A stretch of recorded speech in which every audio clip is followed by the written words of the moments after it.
Hello, and welcome to another CPL Match of the Week. My name is Cold Warpgates, and I will be your host today.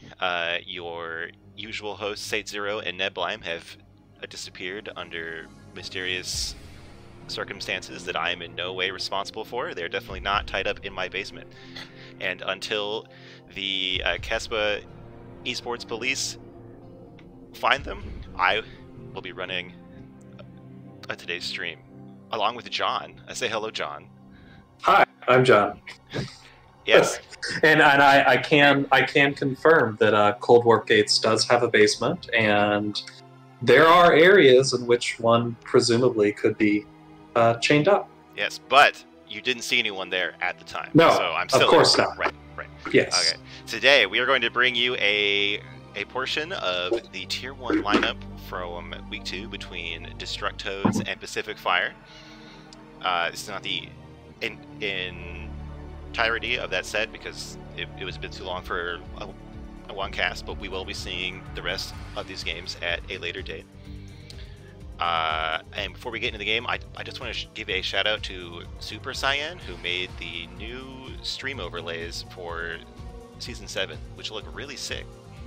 And with that said, let's get into our first game here. It's going to be the Timberal versus Wugsaw.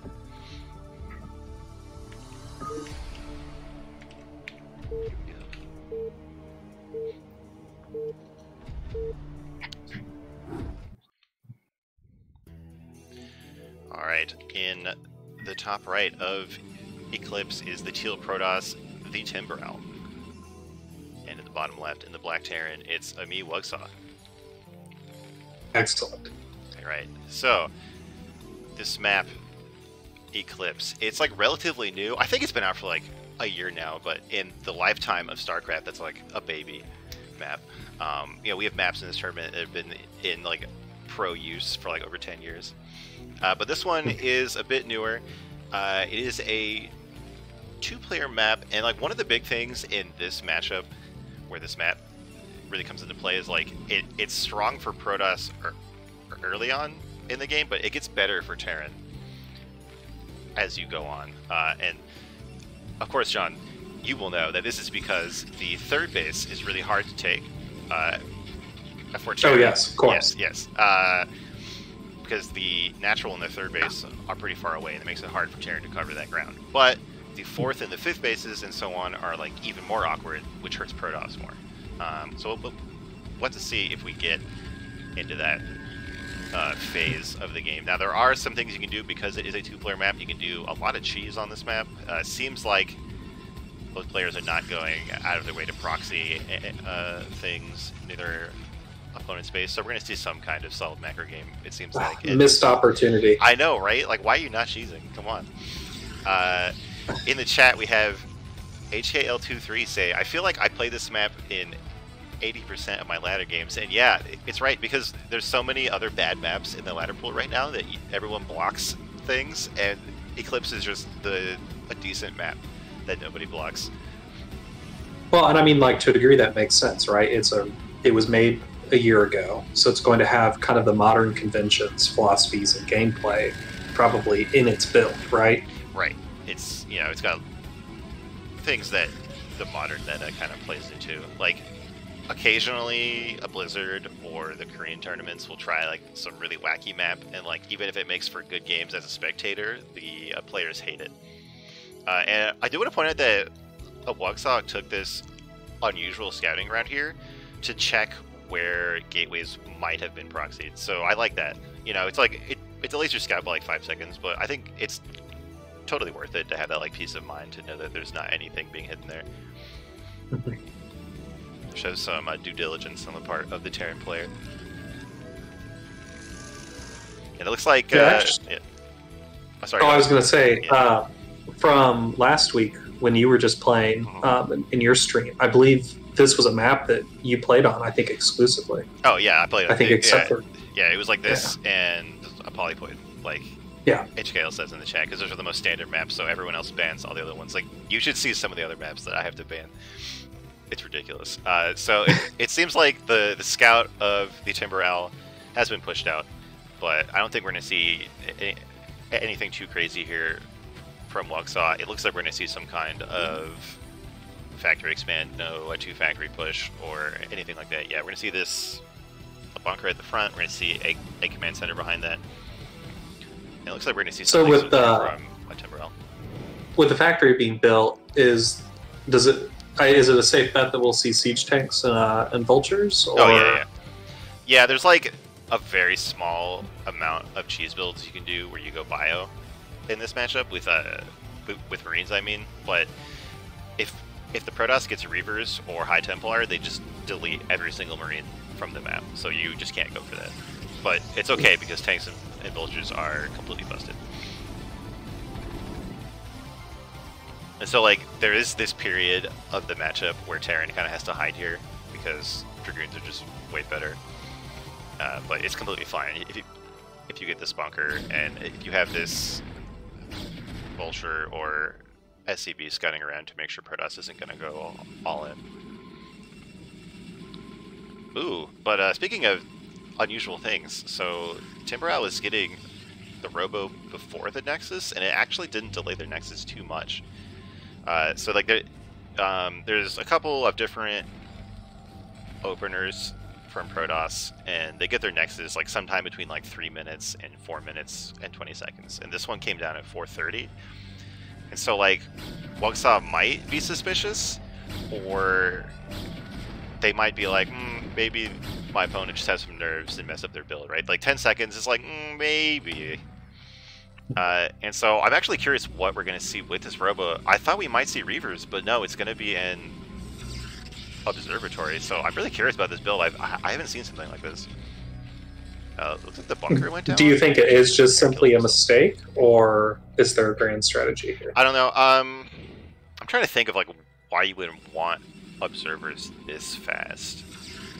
Because like you normally get them pretty fast, and then we're seeing Timberell go up to 3 gateways, so it really makes me think that they were worried about Luxaw doing something aggressive. Like Terran can go for like 2 factories before expanding,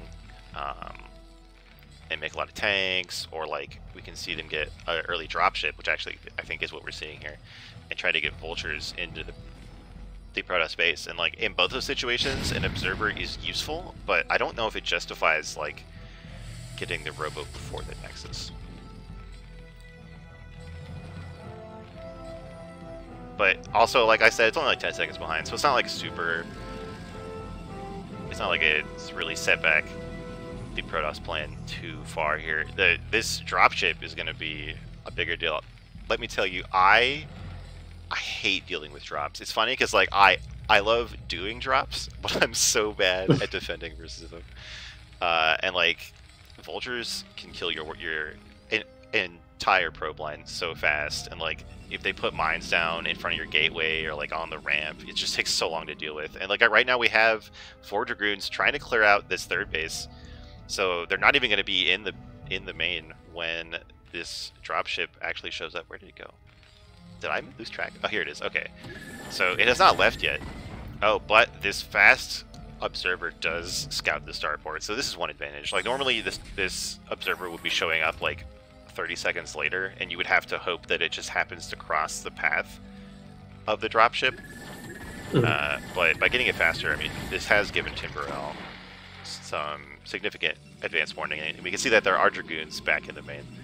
So really nice catch there from the Protoss. And it seems like this drop is actually like a bit late. We did have that first Vulture die, I think, outside of the Protoss main. So maybe that's why we're going. Because, like, I understand, like, wanting to fill it up with more Vultures, but, like, I don't know if it's going to get anything done now if we wait for 4. Like, 3, I think... Well, yeah, I mean, and the longer you wait, right, that also means the longer your opponent has to build up. And so you have to run that cost-benefit of, does it make sense to just send them now? Yeah, and, like, we can see that there's Dragoons all over the place. Like, it has delayed the third base from Protoss indirectly. So, you know, kind of just by doing it, like, you know, you force Protoss to stall their base, you force them to keep a bunch of goons behind. So it is still getting like some indirect damage here. And like we even seemed like a very expensive scout. Yeah. And like we're even getting this third command center like done just as the third nexus starts. So that's really nice for Terran. Now, building the command center and actually taking the base are two different things, but you can at least start building workers with it. And like you can see like how Terran, like because they were on one factory for so long and they got a starport, like they barely have any units over here. Like there's 2 tanks and a bunker, and believe me, like this can hold back like infinity goons, but it's not gonna be able to push out. And look, in the dropship, really coming back. Oh yeah, like just these 2 tanks like will get bopped by these goons, especially if there were more goons. Now, like if they do this like leapfrog and they move out really slowly, they might be able to push out to this territory. But like, look at all of this space that they have to cover, right? It's really hard for Terran to do. So like, if the Timber Owl is brave and like pull some of their goons out and like just keep making more, they will absolutely be able to jump on these tanks and delay taking the third base. But Wuxia is being like really careful here, like leapfrogging very slowly. They brought the vultures back to lay mines, so they're doing a good job here. But it looks like Timber Owl has sniffed out this opportunity, so I think we are going to see a fight here at this base. No, this tank is way too far forward. Almost gets picked off. There we go. It does. Now there's a couple mines here, but there is an observer. There's 3 tanks here, but a big arc of goons, and Timber Owl is trying to spread out. I think it's going to work. There we go. This is so punishing for Terran. Like, these tanks take so long to build, and they're so expensive. And, like, I don't think the Terran is going to die here, but losing all these tanks is going to set them back by, like, 4 minutes in this game, which is huge. Oh, this mine, though. Oh, this mine. Huge hit there. So, a lot of goons went down, too, but, like, this is a trade that the Protoss will take every time. It's like, I mean, I'm surprised that this didn't just trigger a GG. Yeah, I mean, like, it could maybe if the Protoss moves down right away, but we're gonna have more tanks on the ramp here. Although, I mean, as I'm saying that, like, Terran is continuing to die, so maybe this really is over. Oh, here we go. So we've tanked on a ramp, and this is really hard for goons to deal with. Yeah, and look, and like these goons are all low, so this tank is gonna start doing lots of damage, but like this is overall very good for the Protoss. And we see that like this base is here, but there's no workers, and meanwhile the Protoss has their own base up and just has a bunch of gateways. Looks like they went right into Templar tech without arbiters, which is like this kind of fad that's popped up lately to get more High Templar and do lots of Storm. Although it seems like maybe the tech was just delayed when we saw how much damage we were doing at the third. And like, now that I'm looking at it, I'm pretty sure that trying to go into the natural itself was a mistake, because like 6 goons died there, and that makes it that much harder to actually hold this ground. Which means that Terran will start mining in the end. So then, what should Protoss have done differently? I mean, just not dive in the natural, I guess, or like run to the natural much faster to get in before the wave of reinforcements. Really, like, I have lost so many games where I thought I could attack the Terran, and then I lost everything. But like, I would say the Protoss is still doing pretty strongly in this game. I think they just need to get like their 4th base up, and they'll feel very comfortable.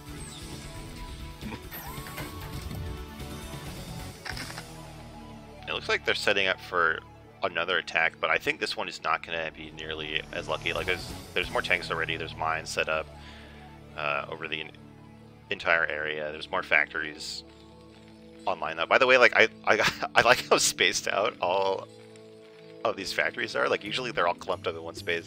But Wuxia, you know, just leaving a plenty of room. Maybe they've been burned by the bad pathing at some point, trying to get units out of their base. I was going to say, I thought conventional wisdom was kind of have them all clustered, because that's less time your worker has to go to a place. Things like that, right? Yeah, yeah, and like you can have them all on one screen, because you can't hockey on more than one building. But anyway, it looks like Timber Owl is going in here. The Zealots have been cleaned up, and this is usually the point where you want to back up when it's just goons in a fight like this. And like, I think this is going to go much better for Terran than the last time. We have way more tanks. The goons are already getting bruised, but they have gotten on top of these tanks. Let's see how it goes. But look, like with each volley of tank shots, like 3 or 4 goons die here. And there's still some tank damage being done, but overall, this is a much better fight for Terran. Like, look, there's way more tanks hiding back here. Oh yeah. With all these factors going up. So that was definitely a mistake from Timber, but one that I sympathize with. And now, actually, the fact that this 4th and even the 5th base are late from Protoss is going to start to add up.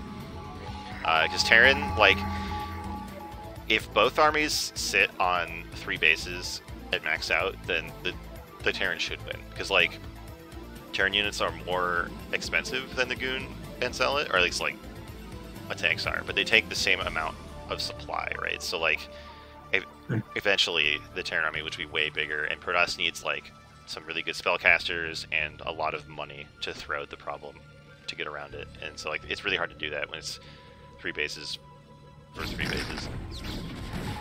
But with Protoss's technology shift, where it seems like they're focusing on, like, Storm, would that be enough?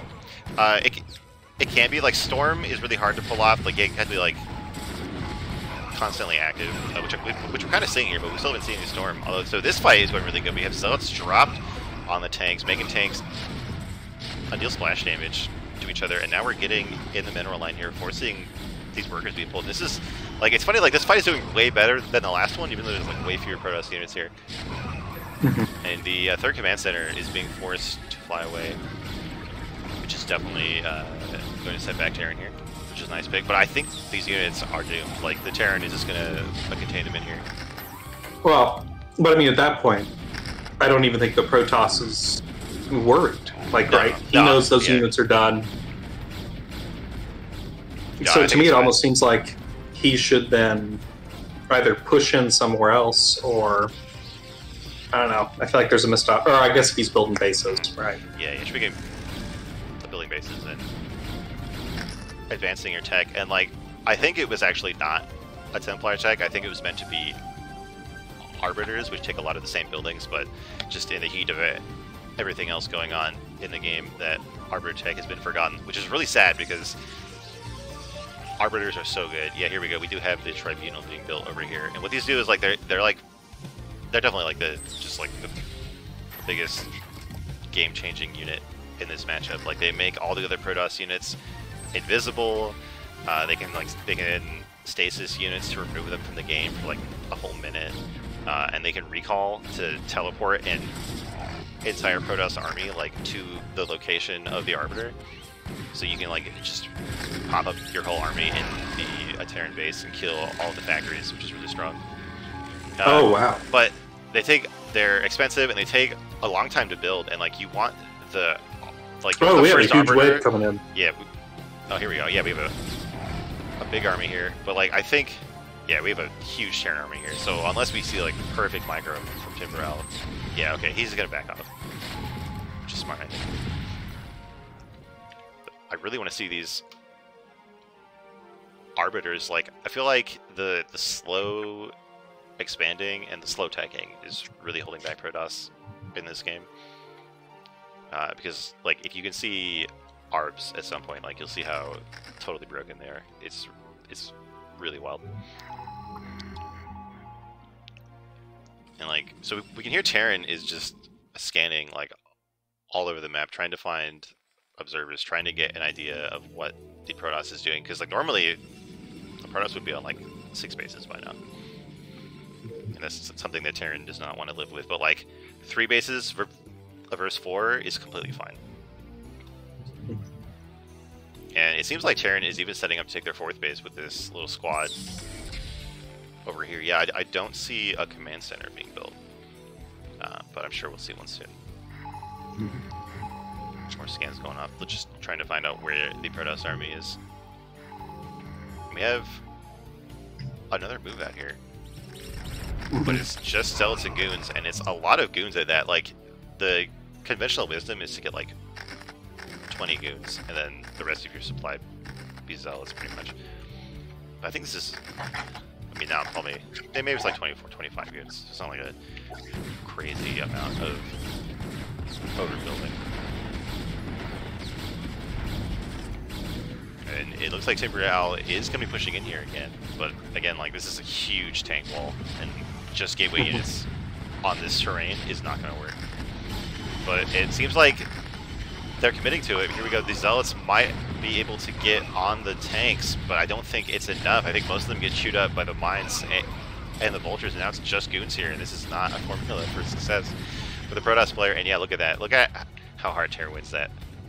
Like, you can't just rely on gateway units forever unless you're playing against Artoses. Like, eventually you need this tech. And here we go. We finally have these Arbiters being built. I think I saw... Yeah, so we have Recall in development. I think we saw Stasis. So it's really important that you get these spells for the Arbiters too, because otherwise they are kind of paperweights. Well, I mean, at this point, is it a day late and $1 short? Yeah, I think so, especially since we have like these Goliaths out. I know I saw science stuff being researched. I think we have at least one science vessel around here somewhere. But science vessels can do this EMP shockwave that removes the mana and shields from units, so like they can kind of counter the Arbiters by doing that. It seems like maybe Wugsaw has been kind of late in that too, but like it's this whole mini game in this matchup of like trying to dodge the EMPs and trying to keep your Arbiters from stacking, which is really hard because they just naturally want to group up like this. Like, okay. Now, do you think he'll try the cheese strategy of stacking the Arbiters on top of each other, or does that make them a weaker target? You want that for like mutas and stuff, but you want the Arbiters to be spread out because like their damage is basically 0, and you don't want them to get hit by the same EMP. Here we go. We do have a fight. I think these Arbiters, yeah, they do have the mana for stasis. And here you go. A nice chunk of units being grabbed here. Oh, but the second Arbiter does get nuked. So it does not get the spell off, and that is not going to be enough to swing this fight for Protoss. And even like these units were kind of in the front of the Terran army, so they sort of protected the back lines. Like, ideally what you want is to stasis tanks in the back. But it's hard to get that off in the middle of the fight. And now, like, Terran, like, finally, 20 minutes into this game, has decided that they can be on the attack here, and it's going to be really hard for Protoss to hold this off. Yeah, look at this giant army. And, like, this terrain is, like, part of why this map is really hard for Protoss later, because it's so hard to get your units to not clump up in these choke points, just like we're seeing here. Yeah. And, like, once Terran has taken this position, it's so hard to get them out of it. So I think the Wugsaw is going to be able to ride this push into victory. And like, look, we have 4 of these Arbiters here, but they do 10 damage per shot, and they shoot really slow, so it just doesn't matter. Like, Terran can just ignore them and keep moving on. And this 4th base is going to get sieged up. And despite these cannons, these tanks are going to clean it up. I think the 3rd base is going to be next, and the like Protoss main is mined out. The Unnatural is mined out. So this is, I think this is basically the end of the game. Here we go, and we do have the Protoss Timberell. It is going to tap out here, and that will be the first game of the first series. GG. GG. And I forget what the second map was this week, so we're going to find out together. It looks like it was Fighting Spirit. So we just had a newer map, and we're going to have basically the oldest map that anyone bothers to play anymore.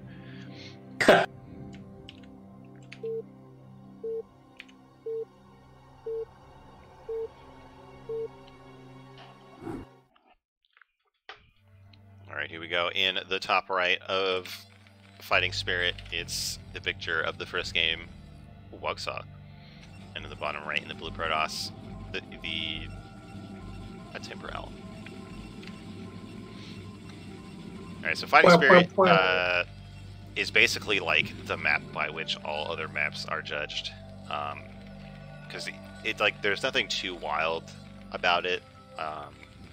It's very old, so there's like a million billion games played on it. It's 4 players, so like it's really good for like long macro games. And like basically, like a lot of maps that come out are like Fighting Spirit with some kind of twist, like Fighting Spirit, but the bases are angled towards the middle, or like Fighting Spirit, but the bases are on the low ground, or there's a big thing in the middle, or something like that.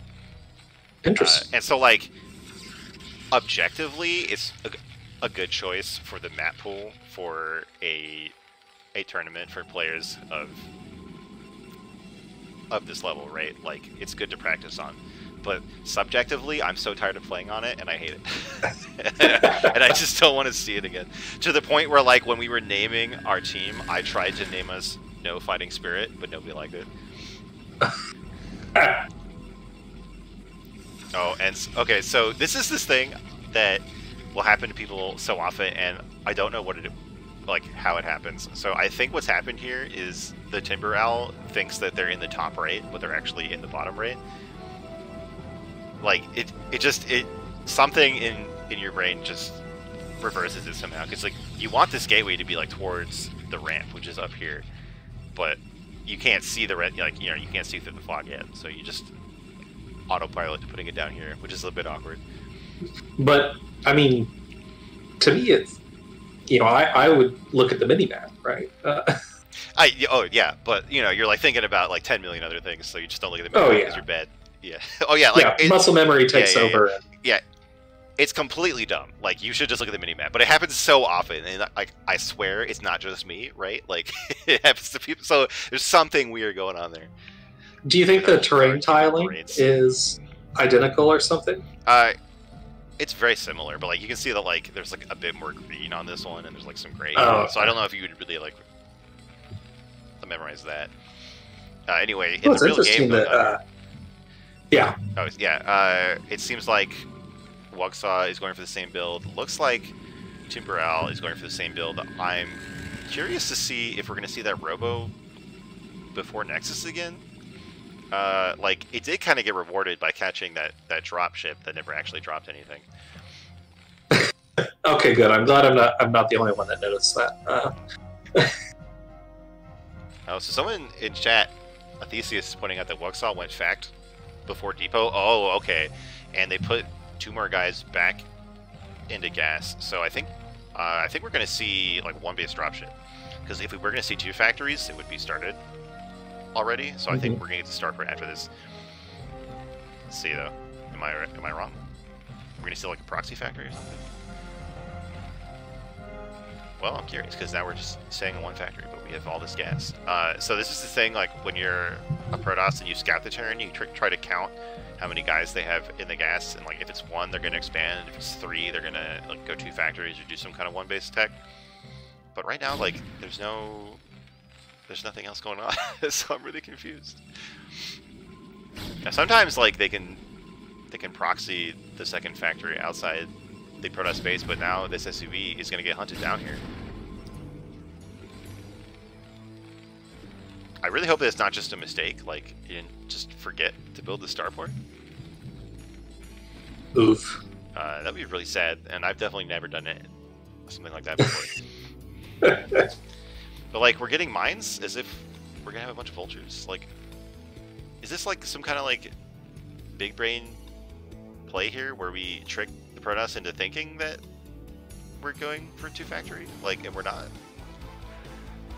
I don't know, because like you could do all of this and only have 1 guy in gas and still have the command center coming up. Like, this is a thing, like the FD push, but like you only need 1 guy in gas for it. And so like this is still like a bit tricky to deal with here for Protoss. Like, you really need 4 Dragoons at once, and then you can start one-shotting these Marines or 2-shot the tank. I think this is like a big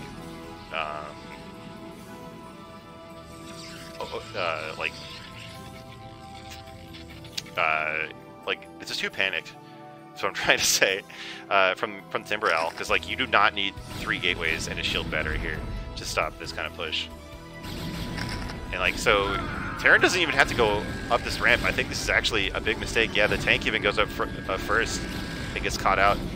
Like, if Terran just sat here, then they would be able to keep the Protoss in their base for like 20 minutes. Now, instead, the push is completely dead. Now, getting 3 gateways is still, like, is still way too much. And you see, like, the fight was even over before Gateways 2 and 3 made a single unit, right? So it's just not worth it. Like, there could have been a base here building. But these mines, though. They do manage to split. Oh, kills the pro, but not before it can make the base. And so now it's going to look more like a normal game. Losing that push hurts for Terran, but they have these mines on the map, so Protoss can't really, like, cross the map to try to kill them. And they actually have this command center up way earlier because of the 3 gateways. So, like, overall, it's probably a little bit better for Terran, but I'm really confused by some of these build choices. Like, I don't know why we did that. We did it like that. Like, we got the fast factory and the 3 guys in gas, and we just didn't do anything in it. And I mean, I really think he was just trying to win with that. And I think he got caught with his pants down. Maybe. I'm just confused because, like, that build could have either been with a base behind it, or it could have been 2 factories and been stronger. But this is the game we're playing now, and because of those 3 gateways, the Timberell is going to be behind, although they do have a lot of units. Like, if they can get rid of these mines, I guess, I mean, that is the last mine on the map, and there's only 1 Vulture left. So maybe Protoss can actually go here and try to punish the Terran. Well, now that we have 2 tanks up and a bunker, I don't think that's going to happen here. But maybe. Maybe it's a sick mind red. No, the Zealot gets killed right away. Like, without the Observer, this is just a huge gamble from the Timberell. Like, there could be mines anywhere. Oh, I really hope that the Zealot isn't stuck. Oh no. Oh no, you can't get out here. I did not realize that. That's like, even this probe is stuck. That's really unfortunate. Oh shit! So he's gonna have to destroy. Yeah, he's probably just gonna have to the kill gateway. Yeah, or like the observatory maybe, or like get a shuttle. But I think killing the gateway is better. It looks like we're gonna see a 3rd base, which is definitely the right play here because you can't kill Terran and Terran can't kill you. And this is a bit of a different build here that we're seeing from Waxaw from last game. There's no starport. There's a much faster armory, and that means we're going to have this +1 started. It's not in the range of any, like, 2 base all-in builds, so I think we're still going to see a 3rd base. But it's going to mean that when that push does come out, it's going to be better because these upgrades make the Terran tanks deal so much damage. Okay, alright, so we have this nice pylon wall here. We'll keep vultures out. We got goons here. You only need, like, 1 goon to block the ramp. You don't need to send all 8 over here, but, you know, you have them in a control group already. And this is a nice touch that I forget to do all the time. Like, wall off your natural with pylons. You'll leave, like, 1 little gap here for goons. Otherwise, vultures can run by and kill all your probes. Okay. It's very sad when that happens. Anyway, so we do have this observer in the Terran base, finds the 3rd command center. I don't know if it saw how much it saw into main because of these turrets, but that should let the Timberell know that they aren't really in any danger of being wiped out at any time soon.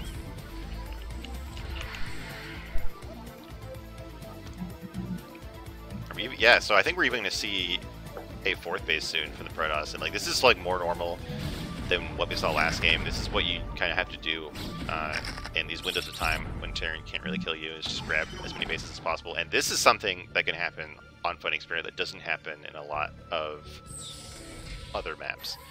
Like, because the 3rd has these 2 little ramps and it's on the high ground, like, it's very strong defensively if you can take your base and, like, put tanks here. But if the Protoss can get their goons up the ramp, it's really hard for the Terran to actually take their own 3rd base. Interesting. Yeah. So then is that going to basically force them west? Yeah, it might, but like, we have this observer here, like the command center is already kind of here, right? So you don't want to float it that far. And like, this base would be even harder to take because you have this big, like, a path here that's not protected, whereas like this one has this little river here. But we do have to see more than 2 goons here. And okay, here we go. Looks like these are returning, and like this is gonna be really hard to stop. I would love to see like a shuttle drop some zealots here, make this even worse. But just these goons, like, you know, they can hide back here. If the tanks try to go up the ramp, then they can pounce on them. Seems like Timberell might be deciding to back off here, just play it safe, which is fine. Oh no, okay. Here we go. We are going to jump on this tank here. So we're taking some decent damage. We are killing some tanks. We're buying lots of time. The Terran is not making as much money as they would like to. It seems like maybe it's probably time to leave now. Yeah, okay, here we go.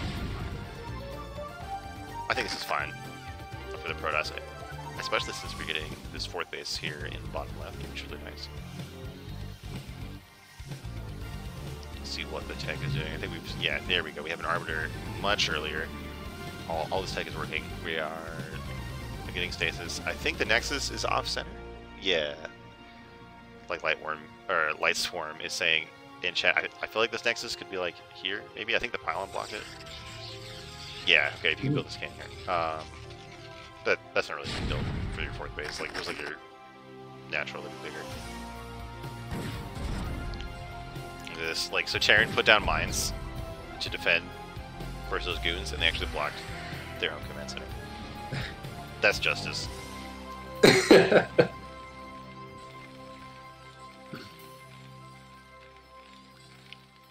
So it looks like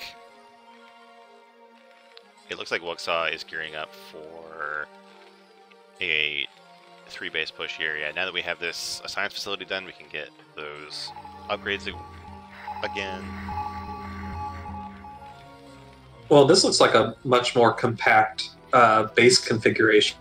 From like Wuxaw from last time. Yeah, it could still be like a bit tighter, but like, who cares honestly? Like, if you can get units to come out, that's fine. It is going to make it harder, like in the late game when you get to like 9 or 10 factories. You know, at that point, you really want them to be compact. But depending on what Wuxaw's plan is, like, we might not even get to that point in the game. And one thing that we can't see on Eclipse, the map that we had in the first game, is that like when Protoss gets to 4 or 5 bases, they like to build like 10 gateways at a different main base. And that way they have like 2 sources of units on the map, so it's hard for Terran to choke them out. So if we, if we see that the gateway explosion here from Timberell, it's going to put him in a much better position.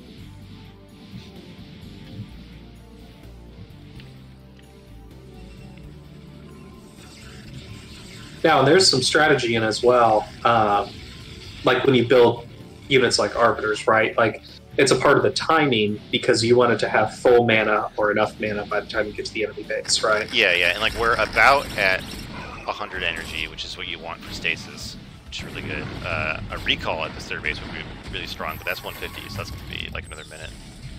Or like 45 seconds or whatever it takes. But like, this army is, I think, would be enough. Or yeah, with these, like, if the Terran tried to move out and the Protoss got a good stasis, they could probably win that fight. I don't think they can really push up this ramp with all these depots here, or go across this bridge. I think that'd be like a complete nightmare. But it is going to keep Terran locked up for a few more minutes. Let's see what a Timberell does with that time that they've bought.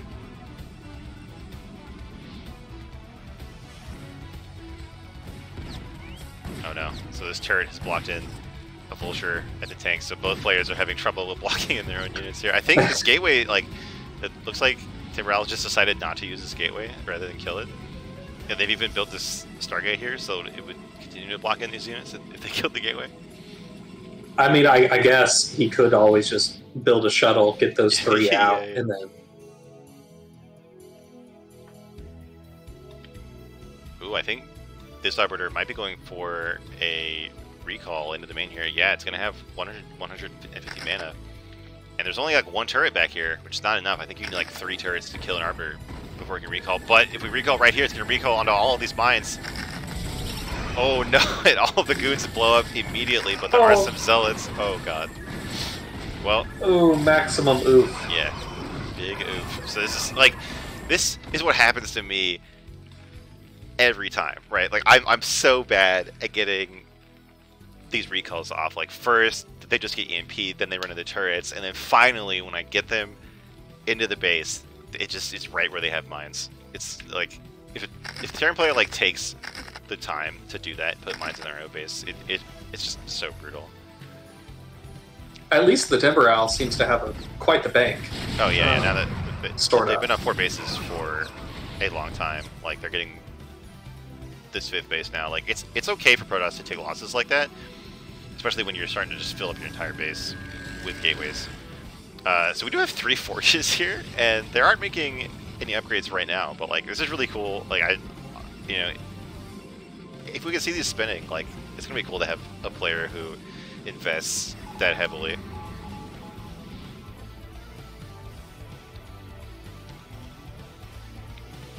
In the upgrades, because like normally like Protoss maybe gets like some attack upgrades, it doesn't bother with the others. Now the thing is, like, who cares about 1 armor when there's tanks doing 80 damage with 1 shot?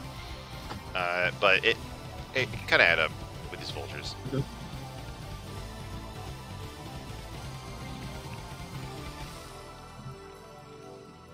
So now both players are getting maxed out, and right as that happens, Wuxia is going to be trying to push out here, but now this bridge, which is really strong on the defense, is going to kind of choke their army as they try to push out.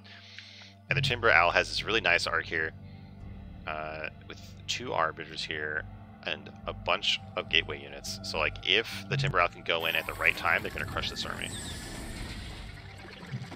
Now, would there be a strategy, like, so if you were going to use stasis, like right now, would it be stasising the tanks and then just picking out the vultures? Like, it would be getting the tanks in the back and then trying to kill the tanks in the front. But both of the arbiters got EMP'd, which is super sad. And now it seems like the Protoss army is only going in piecemeal.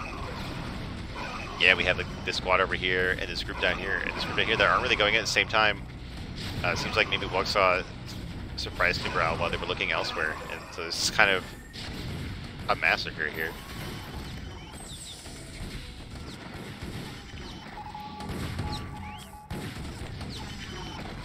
Yeah, so it's not game over yet. Like, we see the Protoss has a lot of gateways, and they're all going to be making units here. But it's scary now, because, like, without the Arbiters, you can't really, like, delay this push as well, and now Terran is going to try to kill at least 1 base now. And that they've kind of bought themselves back onto the map.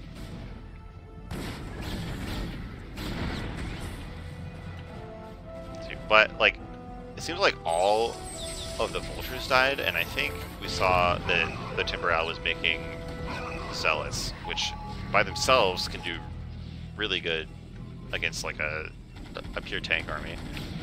So that might be one way for the Timber Owl to get back in this game. Trying to get this Arbiter to get up to 100 mana here. Let's see, oh, and we have these reinforcements from the 4th base over here trying to flank this army.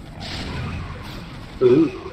Alright, here we go, Protoss trying to go in from 2 fronts at once. These zealots get distracted over here, but these down here do get right on top of these tanks, and I think the Protoss is going to save their natural base here, which is really big.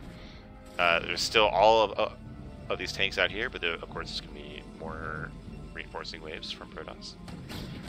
Oh, there we go. Big stasis. That's 6 tanks. It's huge. Again, like, better if they're in the back instead of the front. They do kind of protect these ones here, but just all of that damage being taken out of the fight is really big. But it seems like maybe the Protoss isn't reinforcing quite as fast as they would want to be. And Terran has actually forced themselves here again, back in this position that they just lost. Well, and it seems like their gateways are just too far away to be able to quickly reinforce this location. Yeah, like, you kind of want them to be far away, just so, like, Terran, like, has to pick one of 2 bases to destroy rather than trying to kill, like, all the gateways in one push. But that can hurt you when they're far away like this. This is like a a really close fight here, by the way. Like, I'm not sure how Protoss is managing to hold on here. But, oh, okay, so there's no scan, and the Arbiter is cloaking all these units. So these 6 goons are just going to kill every tank until Wuxaw, there we go, until Wuxaw scans or brings in their science vessel here, but it's too late now. And that is like, that's so much value on this Arbiter right now. Yeah. So surprised at like the turnaround. I mean, yeah, believe me, like I don't think I have ever had a game where the Terran was like sieged up here and I won. Like I've always been killed immediately. So that was some big value on that cloaking field there. Oh, but here's some big value for Terran. I know I can hear shots somewhere. I didn't know where they're going. So the third base is dead. It's only about half mined out, so definitely not something that Protoss wanted to give up. And we have these 3 forges here, so I think we can say goodbye to the dream of the 3-3-3 Protoss.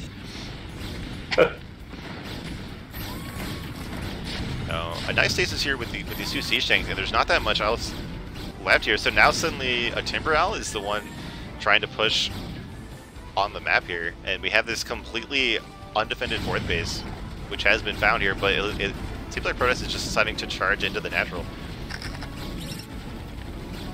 I think like we're going to see a wave of reinforcements come out. Oh yeah. Yeah, and hold this off. So like maybe they should, like I feel like they should just back off to the 4th base. Looks like they're trying to stick around here and kill these tanks when they pop out of stasis. Oh no, they're getting baited. The AI is running towards other tanks. I think these 2 are going to survive, which is pretty sad. But we have 2 units here trying to kill this 4th base, and I think Terran is going to have to get that up. And this is a big deal for Terran because, like, you know, their 3rd base is the only base they have left that still has money. Like, there's no minerals here. There's no minerals here. This is all of their income, pretty much.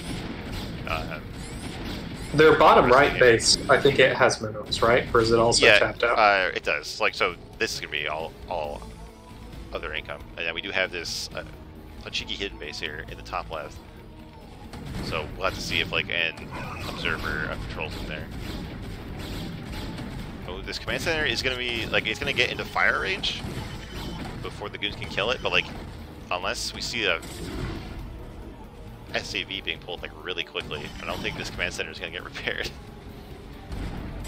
In the meantime, we do have another wave going into the natural, taking advantage of these tanks being over here, killing way more units, like resetting the Terran army again and again here. And like this is the dream for Protoss, like just continuing to reset a tank count like this. And now we are getting into this 3rd mineral line. I thought we might see like a sick mine drag into the SCBs, but looks like the goons will just kill them on their own.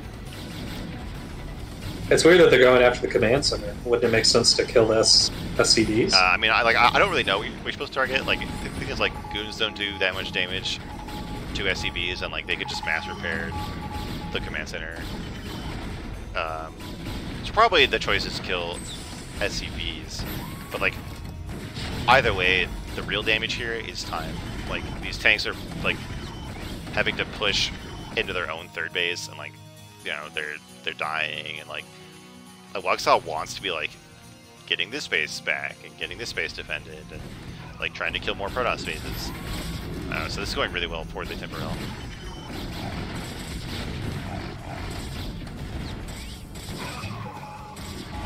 Yeah, so more tanks are dying. We're heading back up to this 4th base. We have an Arbiter now.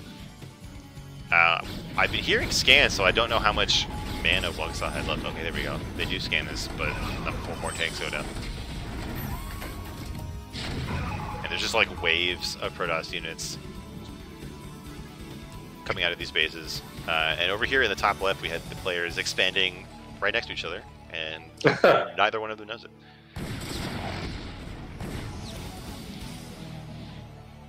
Like, if the Protoss knew that this base was here, it would die, like, immediately. But in the heat of battle, you're not going to send a unit to the top left to check. Oh, that stasis kind of whiffed there. Only got one of them. I don't know what happened there. But honestly, it's probably enough with all these zealots. Yeah, here we go. These tanks are doomed. And now a Timber Owl is like almost is like 3 times the supply of Wuxaw, and like what a comeback! It was all because that one Arbiter that Terran just like was looking somewhere else and didn't scan, and the Arbiter killed everything. So nice comeback there. That was an exciting match. Yeah, like I thought it was over, and then it all came back, and that's why they say Protoss is OP.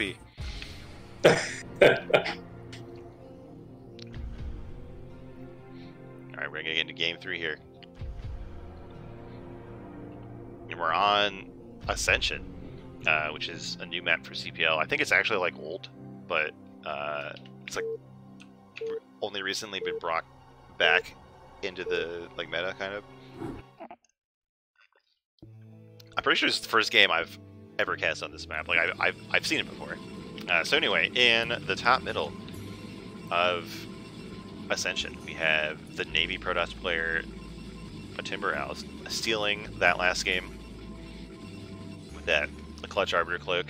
And here in the bottom left, we have the Black Terran Wuxaw.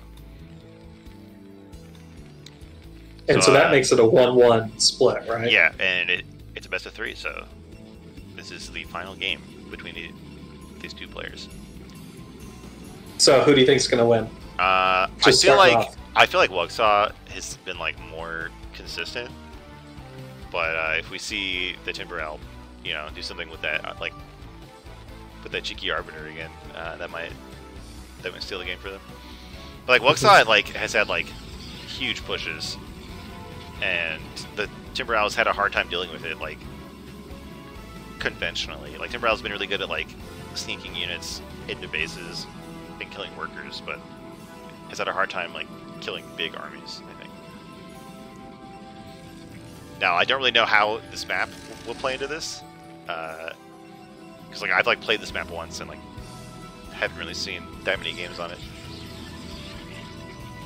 I think it's like fairly narrow pathways, which is pretty good for Terran.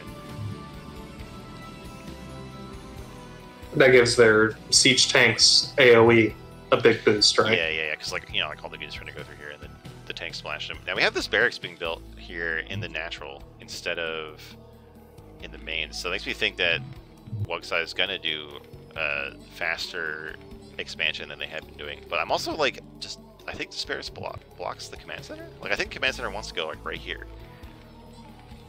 I'm not sure. I guess we'll find out.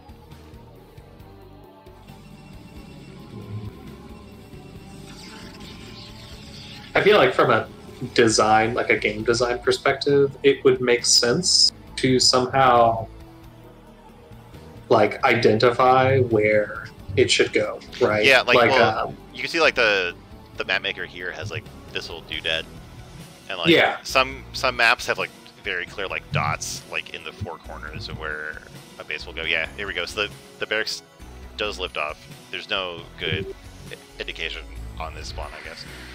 So this is a much faster base. Like this is a command center before a mineral or before a marine here. Now, unfortunately for Wuxaw, Timber Owl is going to scout this, but what are they going to be able to do to punish it? So we might have to see like a later Nexus. Like maybe I don't think we can really go like all in here, but if you make like 3 Dragoons or 4 Dragoons and just pound on the bunker, Terran has to spend so much money trying to repair it.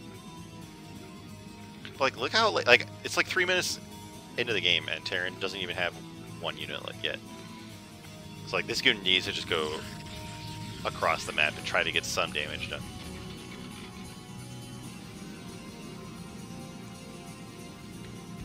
And here we go. It is trying to cross the map.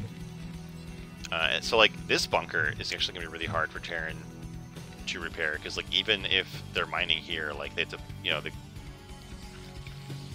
SCVs have to go like all the way over here, which is a big amount of time. Ooh, okay, so in the chat, looks like Diocletius, I have no idea how to say that, is saying that a proxy robo is good versus build from Terran, and that seems to be what we're seeing here from Timberell. Yes. Now, I don't know, like, I know that you can't build on this, like, rocky area. I don't know if you can build up here. If you could build up here, that'd be way better, because now, like, we're going to get a Reaver, and it's kind of like going to, like, crawl here. Take a while. I haven't really seen a lot of Proxy Robo, so I don't really know how the timing works out on that. I don't know if it's a big deal, if it has to walk that far, or, like, if we're going to get a shuttle, so it doesn't really matter. I don't know. And so it's that they're going to be building a Reaver? Yeah, they're going to be building a Reaver, which is, like, simultaneously the worst and best unit in the game, because the AI is so dumb. But, like, if you can get every Scarab to hit, it's so good. And look at this, these two goons are doing lots of damage to this bunker. So, like, the way that the math works out is you basically need one SCV repairing per goon shooting to, like, stay even on the HP, or to, like, you know, stay even with, like, a bit more healing than damage, which is what you want. Yeah, there you go. But you do have to keep remembering to click with the SCVs. Sometimes, like, the turn player forgets and the bunker dies anyway. And, like, I haven't, like, verified this myself, but apparently the math is for each of these SCVs that are stuck on the bunker, the Terran loses 100 minerals a minute, which is pretty big. Oh, wow. Yeah. Well, and it's also costing minerals to repair, right? Right. Like, that's the cost of not mining and of having the repair. Okay. And, like, it's going to keep happening until we see tanks come out of here. Now, back in the Terran base, Waxaw has immediately gone up to two factories, which is what they're going to need here to deal with this aggression from Protoss. Oh, this tank could get sniped here. Timberell ran up. There we go. It does get pulled back, but not before taking 4 shots there, which is really big.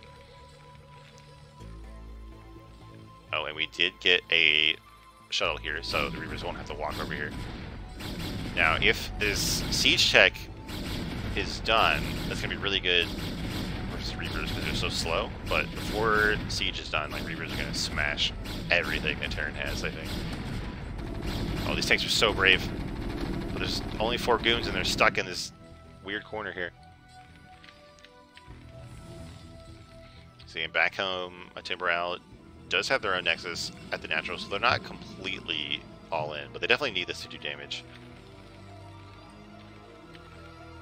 I think what you want to do is shoot the bunker, like shoot the Reaver at the bunker. I don't think you want to drop it like this. Yeah, we even have the goons pulled back entirely, but here we go. Let's see what this Reaver can get done. Does get 1 SCV, not the ideal Scarab, and it takes a few tank hits. Now, okay, so if we can bait all of the tanks away from the natural and then go in with these goons, that'd be really good, but these goons are just all the way in the back. Oh, I see the goons moving. Oh, here we go. They're trying to get there, and we do have a second Reaver.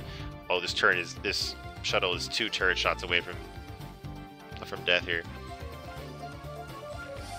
And now we're bringing it all back to the natural at the same time. Oh, here, but there's no way these SCVs can repair this. Another guy goes down. What the hell is that Scarab? Did you just see that? See, this is why they're so weird. But this might be enough here. Oh, we have a second Reaver. We have goons. They have killed the bunker. Terran really just doesn't know what to do here. Like, I feel like you want to siege somewhere, surely. Oh god, no, the turret finished! It killed the shuttle with the Reaver in it. That's really sad. You have a second Reaver here, but no shuttle to support it. I don't know why... Wait, oh, Waxaw canceled siege mode research. Why did he do that? This was started way earlier. Oh my god, so I don't know what's going on. I don't know who's ahead in this game anymore. I guess it must be the Protoss. Yeah, okay, never mind. Yeah. Now that we don't have siege mode, like, if we had siege mode, like, killing that shuttle would basically be the end of this push. But as it is, these goons are getting in here, taking a lot of damage in the process, but killing tanks. Oh, yeah. I feel like the cost benefit here is, you know, he's having to pull his SCVs off the line. Yeah, and then you absolutely do not want to be pulling workers to get. Oh my god, against the Scarab like that. Holy shit. Big damage on that Reaver. They all, like, dude, I hate when units get stuck in these little nooks here in the pathing. Oh my god, absolutely brutal. How many kills are on this Reaver? When it finishes building this. Oh, do that mine. Big value.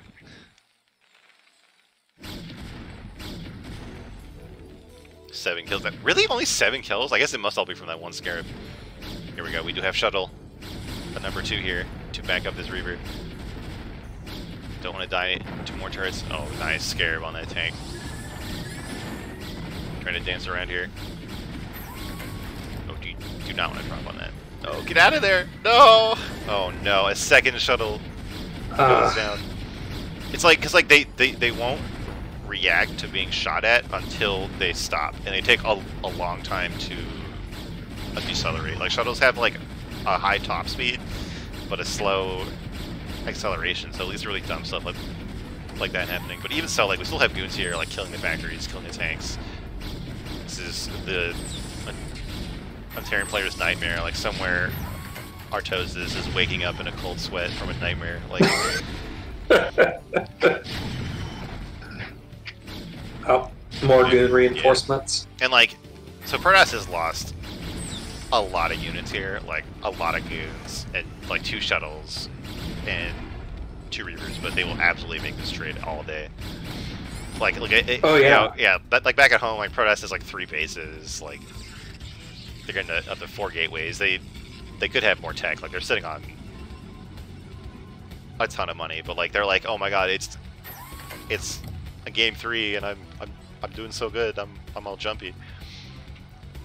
It's happening. It's happening, and like, so I always keep this a benchmark in my mind. Like if both players just macro up, like they can both get maxed up or maxed out supply at 12 or 11 minutes, and we're at about that, and it's like 40 to 80. Like this has been a brutal game for both players. But here we go. Now that we have siege mode, now that we have like 3 tanks, we can kind of leapfrog them out and finally reclaim our natural, but it's not going to feel like a victory. Oh god. A 3rd Reaver. We're not giving up. But with the tanks in siege mode, is a Reaver even going to be effective? Not without a shuttle. But like, so one thing about Reavers, like normally in this matchup is like, yeah, you can try to kill workers with them, but like their real strength is in stopping pushes. Because like what you do is like you like just leave the Reaver here, and when Terran tries to go up the ramp, they have to walk in to the Scarab, which like because of dumb AI makes them take more damage. And like you can like just keep doing that, like take 1 pot shot and then fly back a little bit, and take 1 pot shot and then fly a bit back, and you can do so much damage to the push by the time it gets to your base. So like, the Reavers are not just like cheese units, like they are really solid in this matchup if you have like very good control of them. So we definitely don't want to lose any more shuttles to turrets. Now this Vulture is blocking this command center. What is Raider? Like, it's like, oh shit. He's like looking at his phone or something. Meanwhile, the rest of his entire army is like desperately trying to get more money. Here we go. All the workers come in. All right, so this is a much safer Terran natural. Like you're not going to buzz this with a shuttle and a Reaver, but you don't need to. So then, what does Protoss need to do to combat this? Right. So now his entire strategy is, dead. I mean, it's not dead. It's like it got what it wanted, really. Like it got more than it wanted, honestly. Like, so now you just go into a normal game with a big advantage.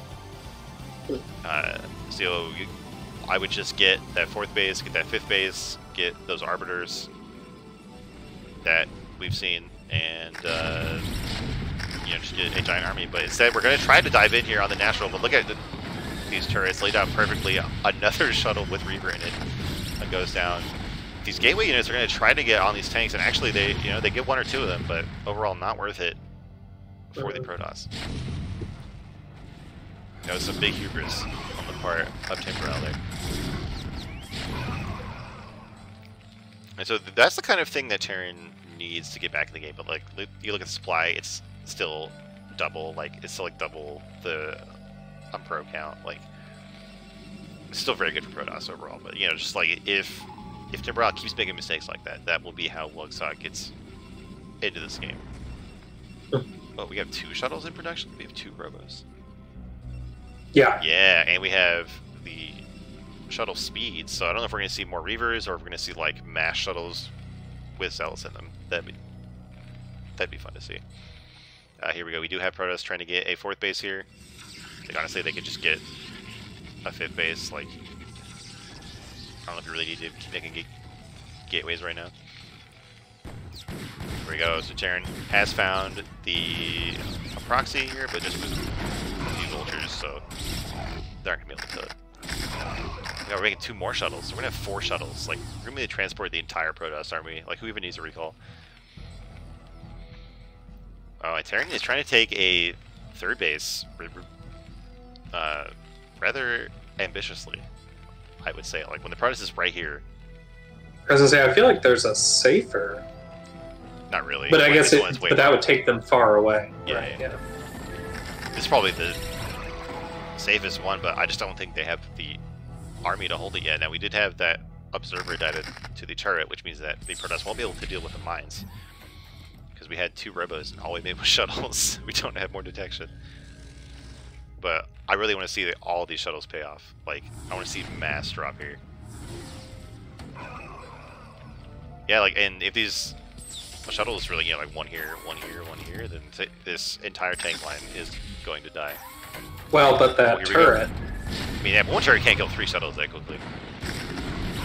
Oh, here we go. Yeah, see, Zealots all over the tanks. The goons are trying to come in here. There's no observers, so they do run into mines, but all the tanks are cleaned out. And this 3rd base is going to be that much harder for the Terran to hold on to now.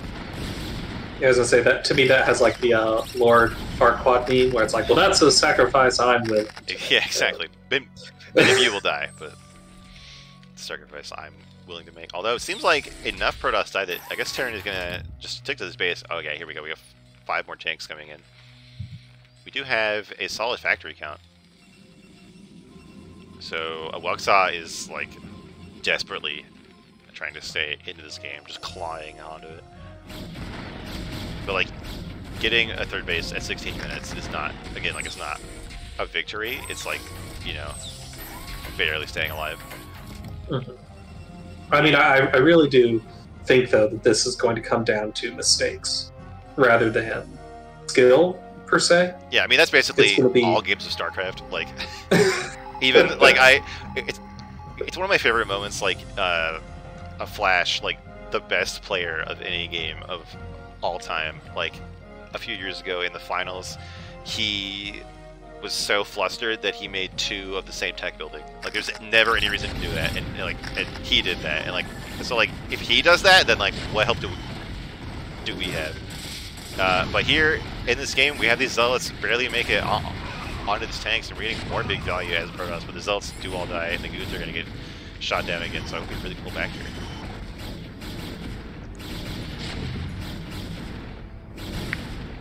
And so these goons are getting shot at, but the command center is actually really low here. The goons are trying to kite back to not get mined here. I think I think that might save the command center. Nice hold there from Wuxia, and like with each push like this, you can see like the supplies are getting closer. Somehow the probe count is going down. Oh, here we go. Yeah, we have these 2 vultures at the 4th base, and like this is just steadily getting better and better for Terran. Okay. And again, like we've seen this pretty much every game. Like the tech from a Timberhawk is so late. Like there's not even a Stargate. We just have a Citadel here. Like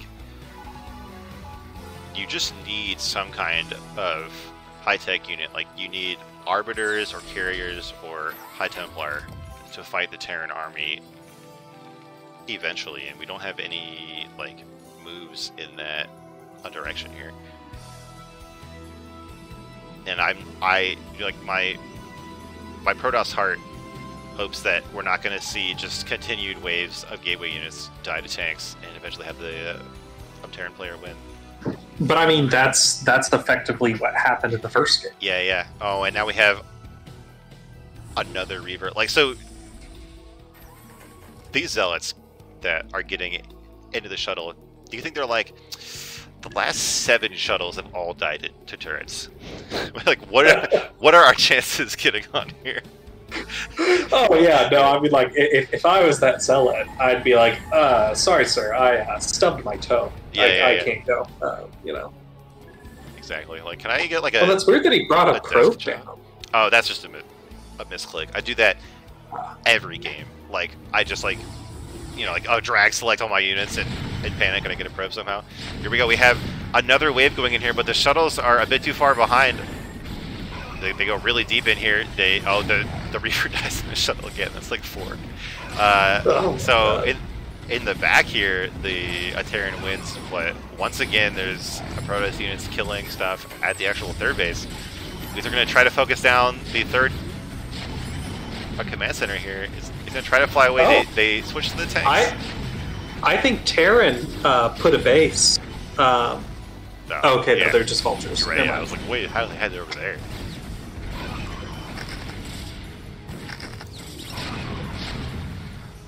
Oh my god, so the command center does live, but the actual third base is gone.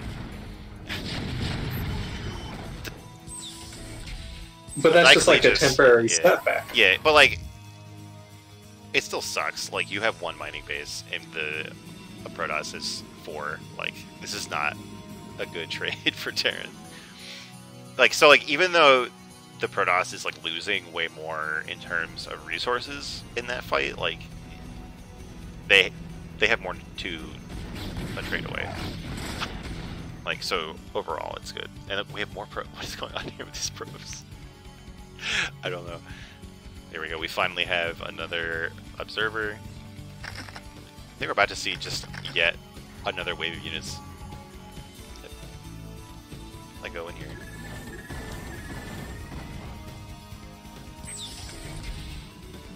We got more probes being transferred. Wuxia is like trying to stem the tide of Nexuses here, but it's not quite enough.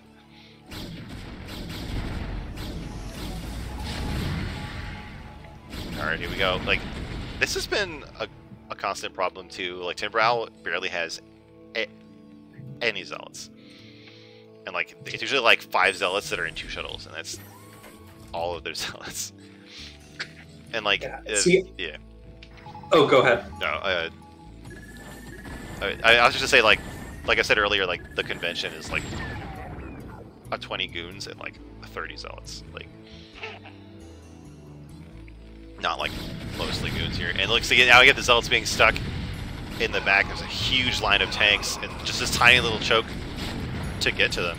Well, there we go. Nice friendly fire on those tanks.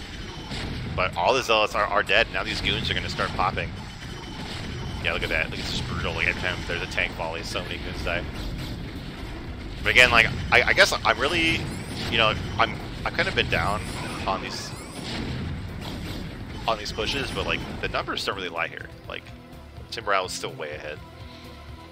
So I guess overall, it's, you know. Do you think Timberal is going to shift into Arbiters? I mean, we have the Arbiters here, but they could be here like 12 minutes ago. So I don't really know if you can call this like a shift into Arbiters, but we do finally have them coming out. Also, this extremely rude base, like right outside the Terran third here.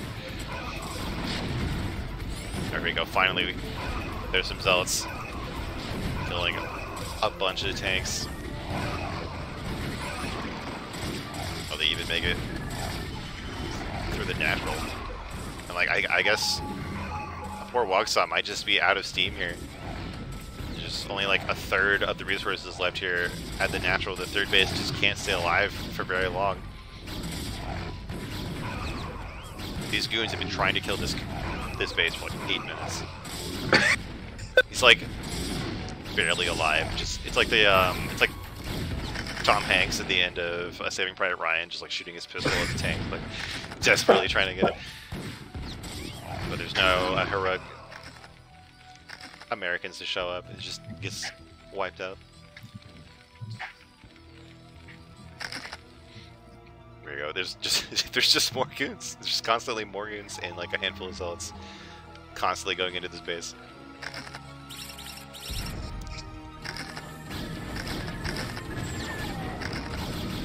We have a lot more mines set up here. Like there's like more mines than Protoss units here. Oh my god, there's so many mines.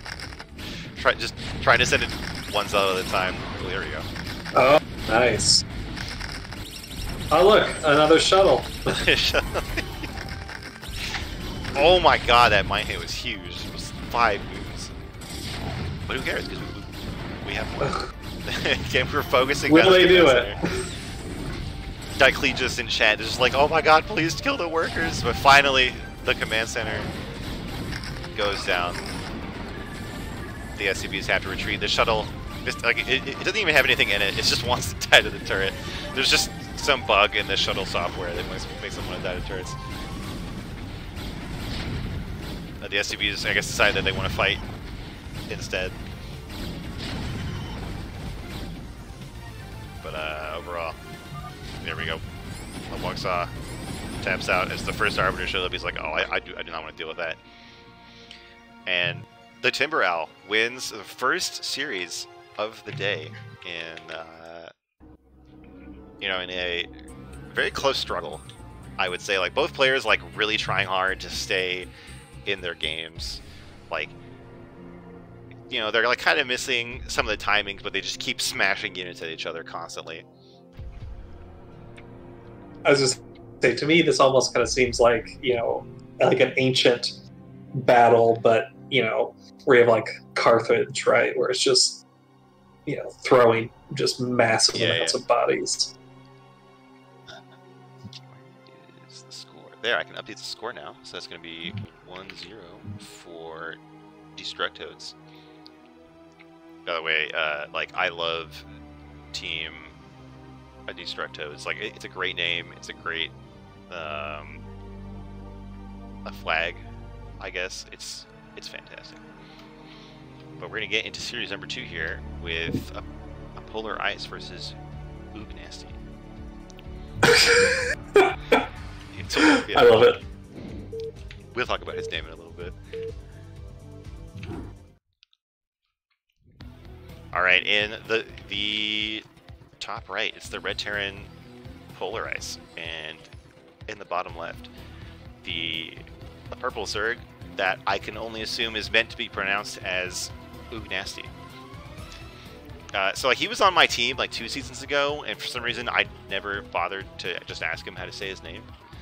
Like, I thought it was like Oongwas or something, but everyone else just calls him Oog Nasty, so that's what I'm gonna call him. So this is a different matchup from before. I play Protoss, so, you know, I barely understand anything. But I think Zerg hates this map in general. Like, in all 3 matchups, Zerg does not like this map. Because of the same issues with the third bases and stuff. But in CPL, like, we see Zerg players do a lot of unconventional stuff. So I'm kind of interested to see what we see to deal with the normal problems in this matchup. Now, by unconventional, do you mean like cheese? Or just like...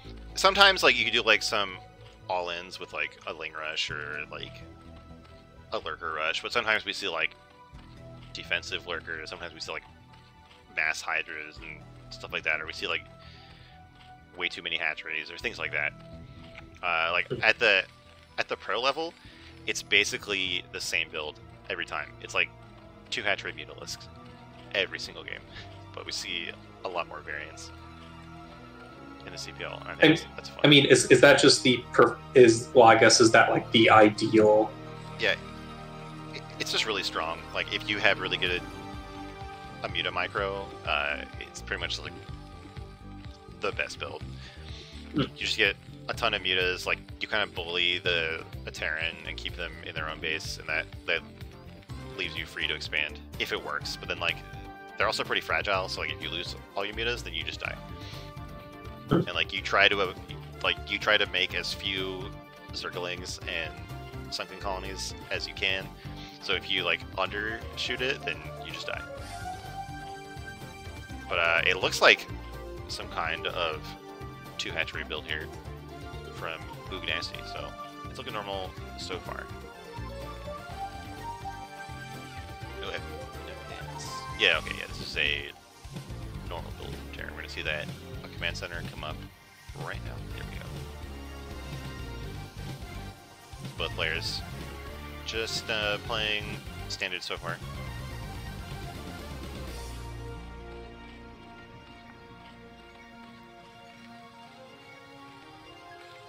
I feel like normally you see the gas soon, right? I don't know. Some Terran player in chat, let me know. Don't you get the gas like right after the command center, so you can start getting? Or no, here we go. Okay, with the second barracks, surely the academy and the gas are going to come soon.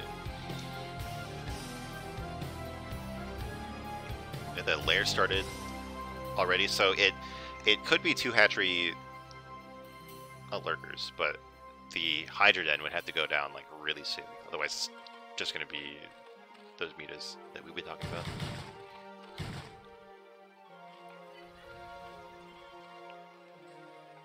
Oh, this one Marine is going to hunt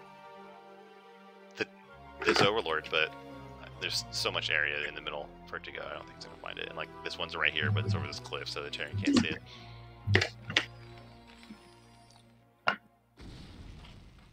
Oh, we do have the Hydra Den. Finally, I always talk about 2 hatchery lurker, and like whenever I say it, it does not happen. But here we go. It's happening, boys. And so like this is pretty much all in. Like you really need these lurkers to do big damage. But man, do they just shred Marines. Like 2 lurker shots will kill all of these Marines. But there's no lurkers yet. There's no sunken colonies. Ooh, so I guess this was like a fake attack from Polar Ice, because they probably know that Zerg has this Overlord here, so like they're like trying to force Zerg to make some defenses, but either Ugnasty did not notice or they called the bluff, because there's nothing made here. Like there were like some links, but I think those links are being made for the all-in already.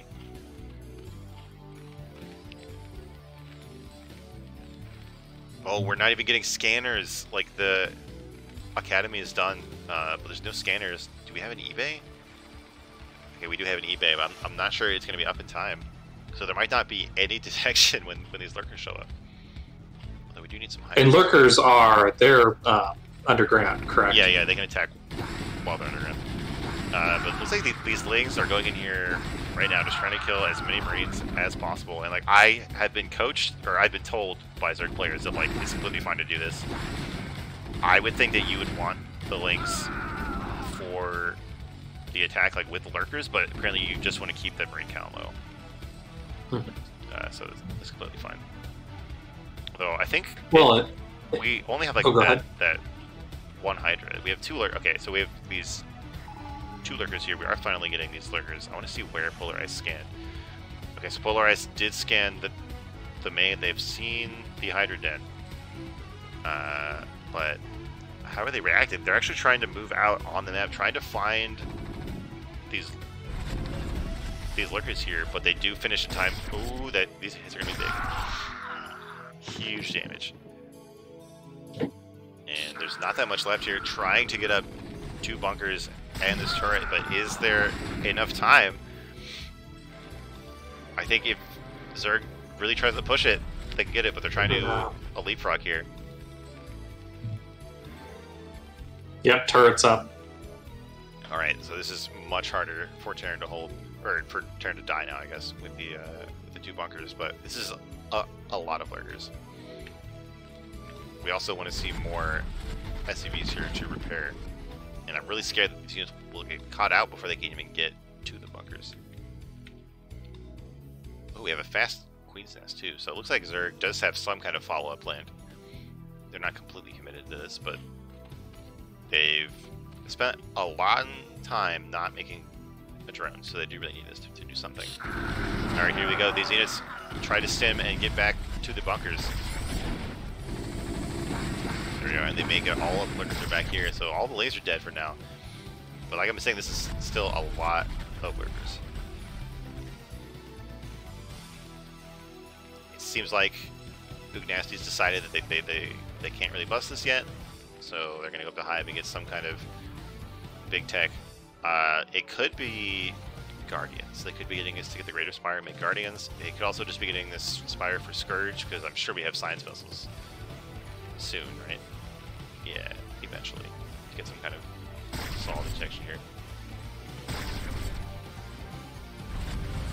Oh yeah, with 3 bunkers, I don't think we're gonna see this base fall anytime soon.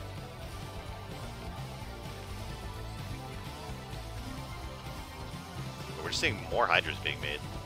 I guess it could be the Hive Tech could be Defilers too, to protect the lurkers.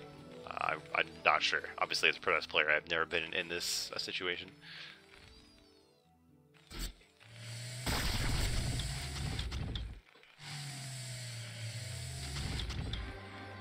I like just trying to like shuffle light units in the bunkers to heal. There we go. Finally, the science facility is started. We're gonna get them vessels for some reliable detection. Oh, that's me. No. Yeah, getting these tanks up here with the scan. Big value.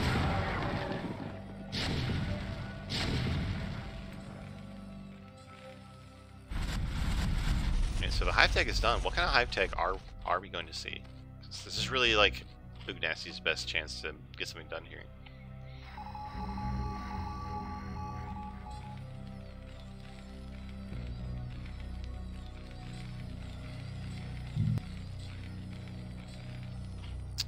I don't see any. No, I don't see any Hive Tech just yet. Hope it's not just a mistake here. Well, Terran just saw that Zerg isn't expanding into the base above their starter one. Yeah. So Terran is going to know that this is an all-in. We do finally have the Defiler mound, and so John knows. Defilers have this spell, a Dark Swarm, that puts up that big brown cloud, and anything under it, ranged units can't. So like it basically is like the remove Terran from the game spell, because all of their units are ranged, so it's really hard for them to deal with. But it's gonna be a long time till we have that up, and Polar Ice is doing a good job dealing with it. Just like creeping these tanks forward, forcing back these lurkers, getting some free shots here. Like, and these lurkers are so expensive, and Zerg has like really sacrificed their economy. All these Scourge get shot down before they can take out the vessel.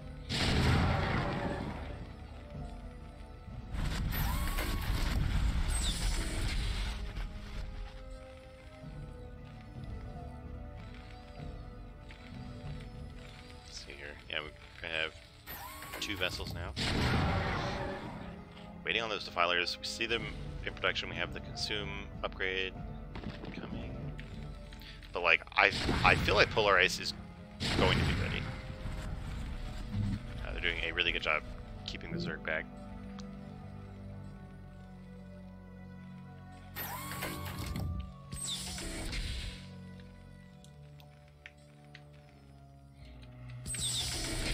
Being very patient in creeping these tanks forward.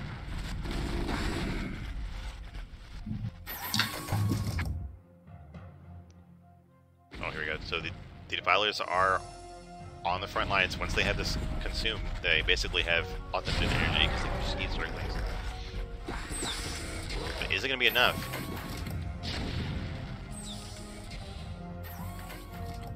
It's their big Terran army, and it is spread out, but this is also a ton of lurkers. Alright, here we go. There we go. One really good Dark Swarm. Oh, but all the lurkers burrow, and then like half of them aren't even in it. So Terran can kind of just back off here. The tanks do go down. Oh, and a nice follow-up. Oh, nice. Here, and all the lurkers are right here at the front. There we go. That's the damage that they're getting. And there's not even any attempt to repair these bunkers. Okay, now, and the lurkers are right on top. Here we go. This is the Zerg dream right here. I mean, as Terran, how do you even recover from this? You basically can't. You just have to hope that the Zerg messes up. Oh my god, a second. A Darkstorm up the ramp here. Some lurkers are trying to get in here. They do get blocked at the ramp at SCB, but that's not going to be for long. Like, it really sucks how little damage Terran can do. So the splash damage from the tanks can hit, and like fire bats have splash they can hit, and science vessels have the irradiate spell, and that's it. That's the only way that they can deal damage under Swarm. Oh wow! And now that we have lurkers right on top of the production facilities, it's really hard. Like now the Defiler has been killed here, but it doesn't even matter. Like even if you can see all of these lurkers, like, this is basically checkmate for Terran. Their units just keep being killed right as they come out. We have even more reinforcements here to make it up this ramp. This is really hard for Terran. Here we do have one tank.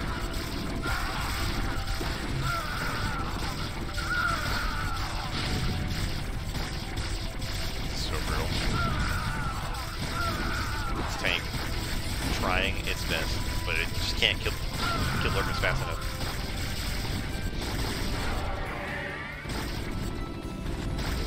They're trying to hunt it down. There you go. Immediately taken down. And yeah, I think this is just checkmate. Like, Terran just can't build an army to deal with these units anymore. Their natural is basically dead. Yeah. All the mining is stopped. I mean, like, that one siege tank he has, I feel like if he could play his cards right. I mean, the thing is, like, even now, even if he cleans up this attack, like, it's basically game over. Like, Terran has 12 workers. They've done no mining for like 2 minutes. They have 2 barracks left. And Zerg is just going to keep making units. Like, we're going to just keep seeing reinforcements. Now, we have seen some epic holds here today already, right? I know, that's what I'm saying. Like, yeah. I feel like, you know, anything's possible. Right. So one thing that Terran does have going for them is that they have 4 science vessels. By the way, we saw the Marines accidentally shoot the tank for a second there. But these 4 vessels are just going to keep pulling up mana. They're going to keep using that to irradiate one Zerg unit at a time. And that's basically, if they're going to come back in the game, that's how they're going to do it.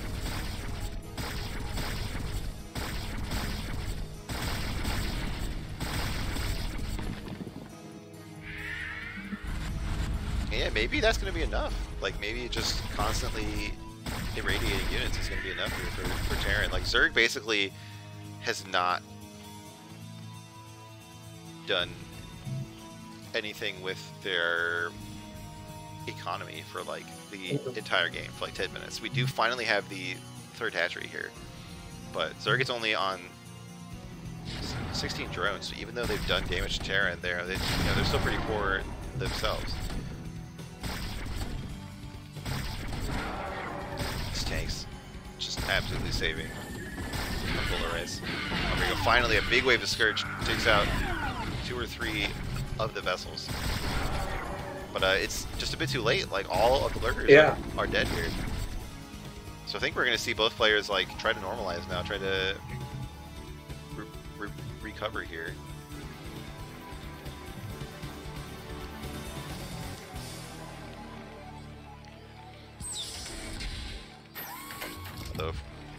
That's a turret. So it seems, yeah, we have a turret in the bunker in the main, so Terran isn't even thinking about getting there up natural. Oh, and one of the barracks burns down, so Terran is on 1 barracks, 1 factory, and 1 starport.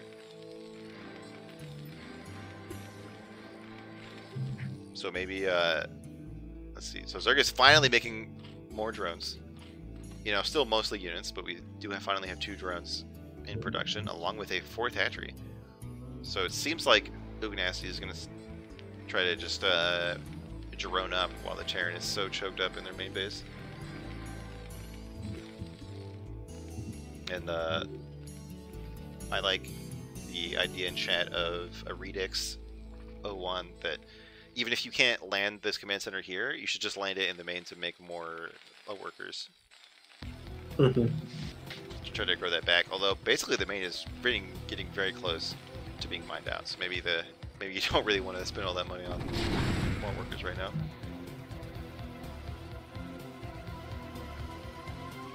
So Ugnasty is like mixing in a few drones here, but is still continuing to make a good amount of units here.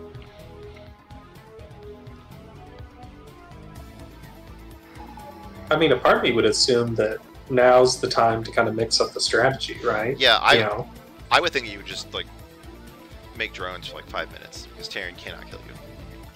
Yeah. You know, I had like a couple of lurkers at each base or something, but here we go. Ugnasty is determined to win. This is basically what we saw in the first series, where the players just like kept attacking forever and ever. There we go. A Dark Swarm below the bunker. Trying to get this building down here. There we go. One on the ramp. It's a repeat of the first time. There's much less here for time to deal with it.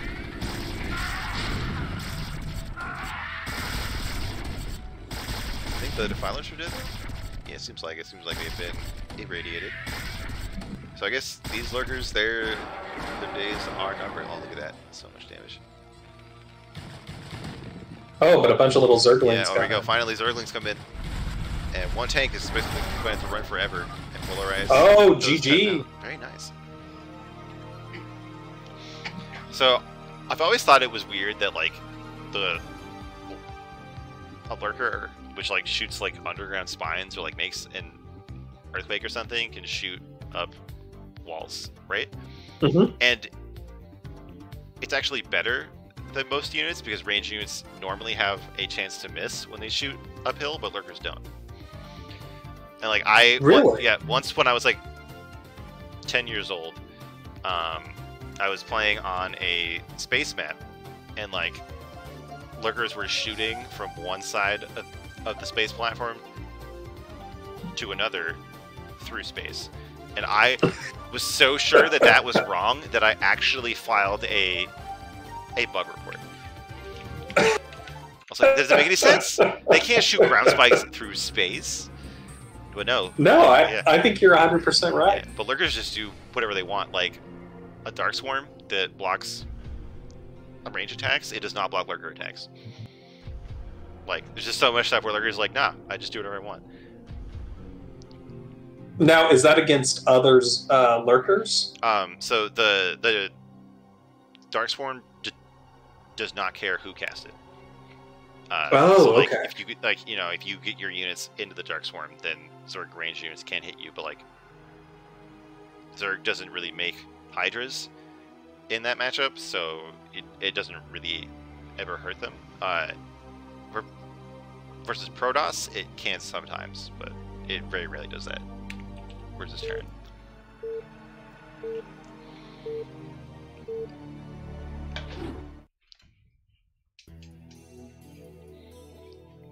Alright, back on Fighting Spirit. In the top right, we have the Red Terran Polarize. And in the bottom right, the Green Zerg Ugnasty, winning with the 2-hatch lurker build that I always call out and almost never happens. Well, like a clock, you're right twice a day. Exactly. So I doubt we're going to see a game quite like that here, right? I think Polarize is going to be just a bit more careful. You know, it's going to be aware of that possibility, and I'm sure that Ugnasty is going to have something else planned. I don't think they're going to go 2-hatch lurker every game.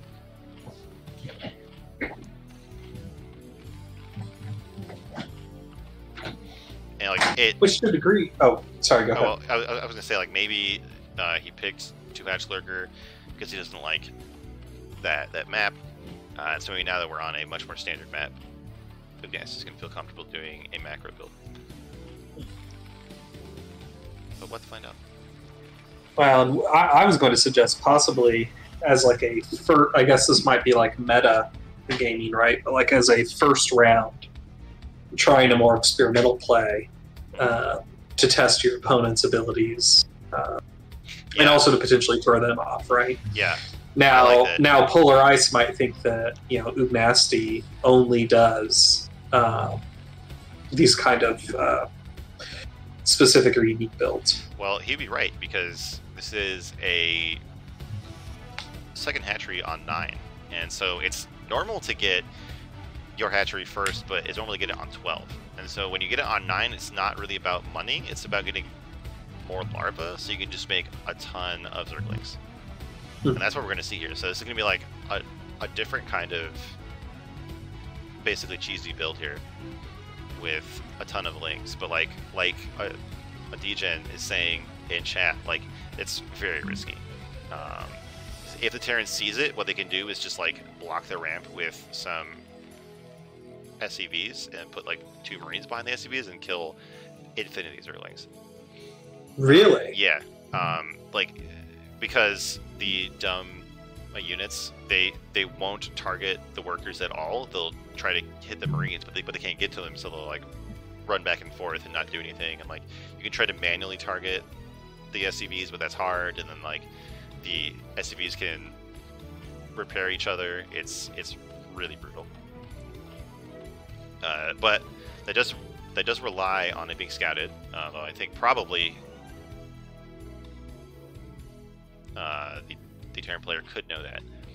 You know, I have a hard time like noticing that kind of thing in game. But I think if you see like not that many drones and you see 6 Zerglings, like, I think you're probably going to be suspicious here. Yeah, and we might even not have to do the thing at the ramp. Like, if we get a bunker here and we repair it and like we like wall off this with a depot or something, like, that might be enough by itself here to keep Terran alive here. But that does leave all of your minerals exposed. Right, but like a Marines in the bunker, you can shoot them, something like that. So it's like, it's still pretty strong for Terran. Alright, and we have this a speed upgrade almost done. We have a lot of Zerglings, but are they going to get here in time to surround this bunker? We only have two workers down here to repair the bunker, so the links might be enough. Where they go? Yeah, there's no depot. If they're going to get a big surround here, I think Ugnasty might have done it. Yeah, they surround the Marines immediately. Although it turns out SCVs are really good. They're 60 HP. Yeah, they're just who even needs Marines or a bunker? Just pull workers. So now this attack is kind of over. Like, we have a couple more lings, but I don't know if we're ever going to see that many again. And so I think maybe Terran's just fine. So do you think the timing was off, or you just didn't have a large enough force? Or... I think Polarize just figured out what was coming and knew what to do. And so, like, you know, maybe, like, I'm sure that Ugnasty, like, you know, if you grinded 1,000 times, could, you know, show up like a few seconds earlier. And, like, if you use Jaedong, he could like micro each lane perfectly. But like, overall, I think it was just because of the strategy. Like, it is a pretty risky strategy, and it seems like it did not work out this time. There's one link back here is going to be really annoying. It's one Marine just refusing to shoot. Although we do have a second attempt to kill the bunker here, but there's more workers ready to repair, and the links have to pull back.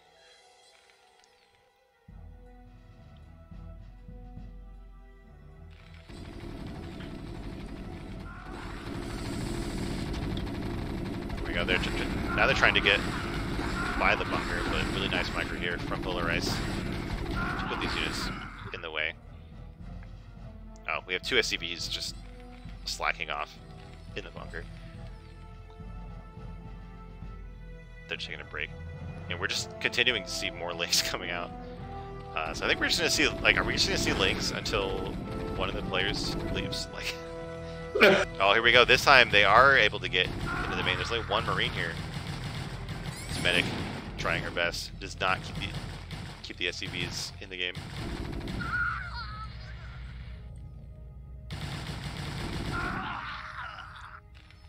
It's so annoying. Like, these lings are just gonna run around forever. We have more of them coming. So I don't know. I thought Terran had pretty much stabilized it, but it seems not. Seems like Ooh Nasty's still in. Here we go. Yep. As soon as that wave dies, we have more lings come in here, and apparently you can get through this tiny little gap, which I did not know. It's like we're getting more Marines here. Oh, but they're not behind the SCVs. So if they do get wiped out, that takes away most of the damage here. Oh, at Firebat though. Firebats are really good for Link. Not I think it's right. It does survive. Oh wow. Yeah, they like if you get one attack upgrade, then Firebats can two-shot Lings, but doing it in 3 attacks is pretty good. 3 attacks. But they're also slow, so if you can't catch the Lings, then they just kill everything. Yeah, we're done. Oh, so actually Zerg is still only at 9 drones. So they do really need this to do damage here. I mean, that's wild that they haven't expanded their drone count. I mean, it's pretty much like they sacrificed so much to do this build in the first place that, like, if they try to play the money game, they're not going to win.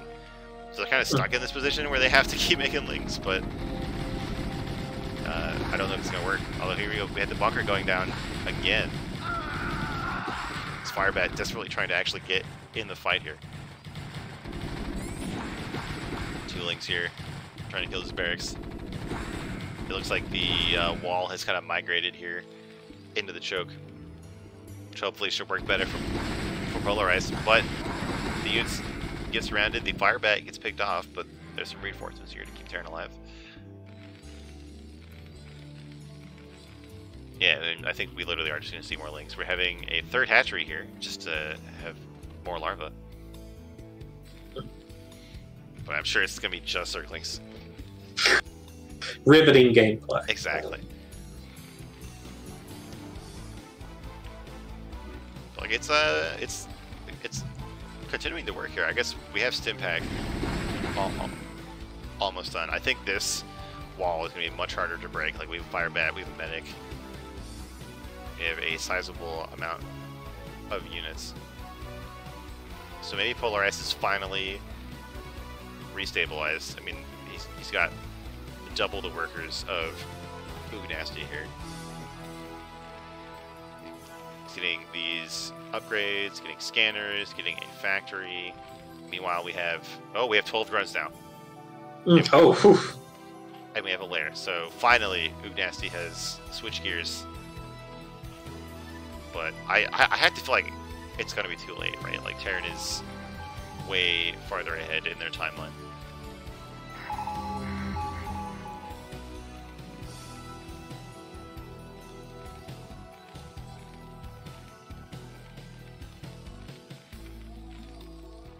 There's just not that much here for Zerg on the table. I can't remember. Zerg, they don't have a shuttle, do they? You can get an upgrade that lets your overlords transport. And so, like, there's some cheesy stuff you can do by transporting units into the main, but, like, Lings don't really do it. Especially because, like, Terran is going to kill any overlords that go base with Marines. I wonder if he's going to send that second. Oh, he might, though, yeah. Well, okay, here, with this on the wall, Terran's fine with some Firebats and a Medic on the wall. So they're not going to get in the main again, but they might kill it natural. And this force is too much for these Lings. Looks like they're going to natural as well, and these SCVs are going to have to pull back yet again. But this ramp should be pretty solid, I think. Oh, yeah. Firebat's strong. Looks like these Lings down here took some casualties. Now we have a big force here for Terran. Oh, the sunken colonies literally finish at the exact frame where they needed to. It's probably too many sunken colonies. Like, I think the rule is, like, Terran needs 1 medic per sunken colony to bust them. I think they, like, Fire bats are good because they take slightly more hits than they take like one more hit than a marine. So maybe like it's too many drones for Zerg to give up, but that timing was perfect.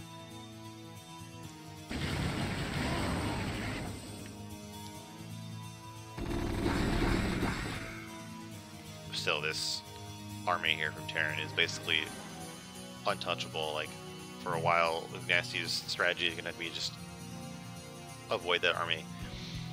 They have managed to make some mutas though. We're gonna have 7 mutas, which is a pretty decent number. So if we have some solid micro here, they can actually do lots of damage. It seems like Polaris, I bet Polaris, yeah, Polaris just scanned the Spire. So they might be scrambling to get some turrets up. Oh, but the eBay's just now started. So it's gonna be no turrets, just stop the mutas. It's gonna be all down 2 Marines, but if Nasty can like really micro these mutas, they can like they could kill all of the Marines. So you're trying to get here behind the minerals, but the Marines can't quite reach them. Trying to funnel them into a little Congo line.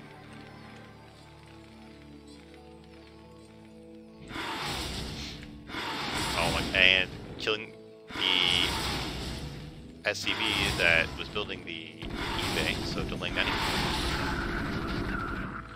The micro's not quite there, so we did lose 1 muta here, but now we have enough to just pounce on the Marines, even kill this tank, which is definitely a high value target. But like, nice. Again, like we saw with lurkers before, like if these mutas can get on top of these barracks and just kill units as they reinforce, like that's basically checkmate. It seems like we're not quite there yet.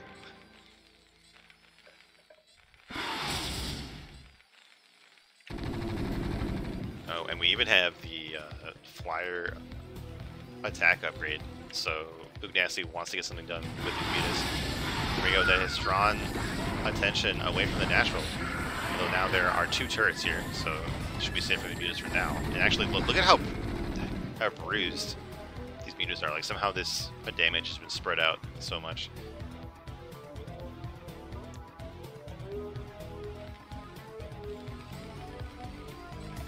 Okay, he's trying to get up to some kind of normal tech here, trying to get this science facility going.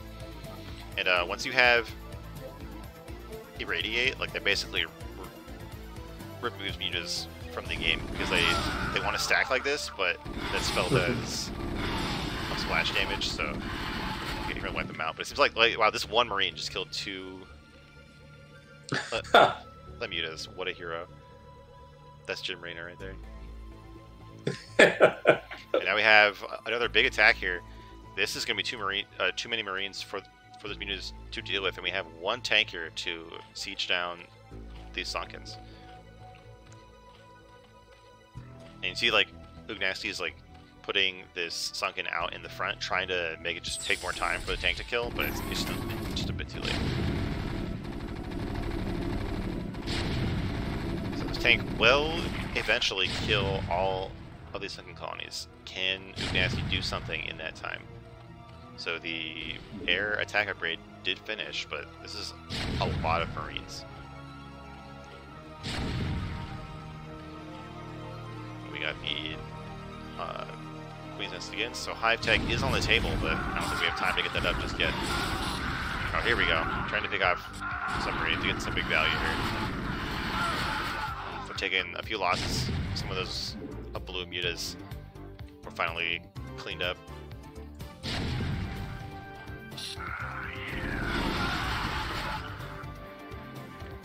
No, this is really close. Really wants to kill that tank, but it's very well protected here. The Marines are being whittled down. There's more medics than there are Marines. Oh, that 1 Marine just wandered off to his death. And I think Ugnasty has done it here. Has managed to survive this wave. We have some reinforcements showing up. I don't know if it's going to be enough. Yeah, the tank goes down. We're going to have 2 Sunkens here, and Terran's going to have to go back home, I think.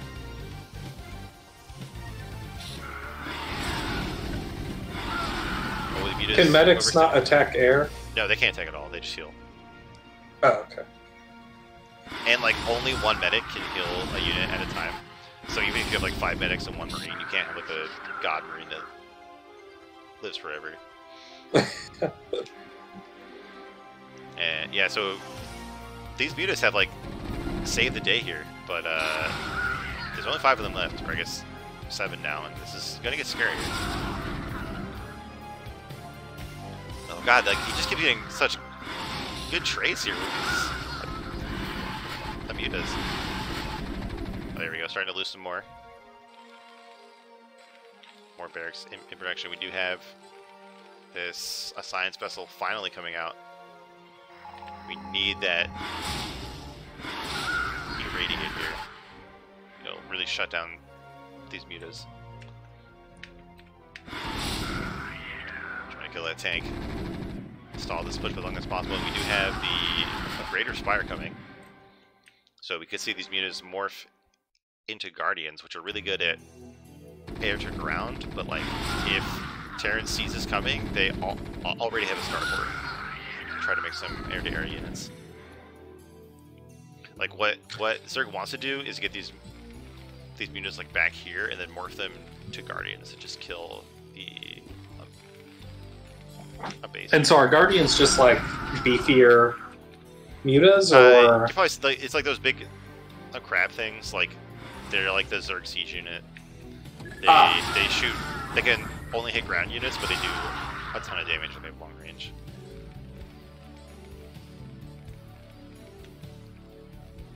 Alright, here we go. Though we do have a big force here with a vessel. Not quite enough mana yet. Oh, but the Terran army is way too split up. One tank does go down basically for free here.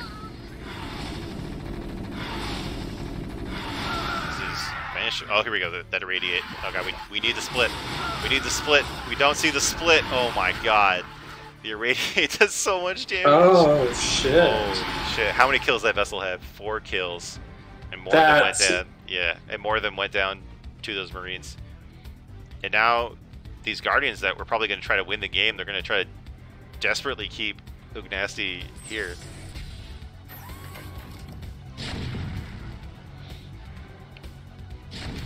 But so these like have like twice the range of marines, but we do have a vessel here, and this angle might not allow the guardians to keep Zerg alive. The thing is, like, these are so slow that you want them to be morphed at the Terran base. So yeah, this push is going to be over, but this is going to give Terran time to deal with these guardians because they're just so slow. And if they go out in the open, like, Terran could maybe try to sprint under them, but they don't even have to try it. They can just go back and buy more time. Oh, we even have an irradiate on this guardian. I'm not sure if it kills it. I think it might live through this. And we see that it has been split off here.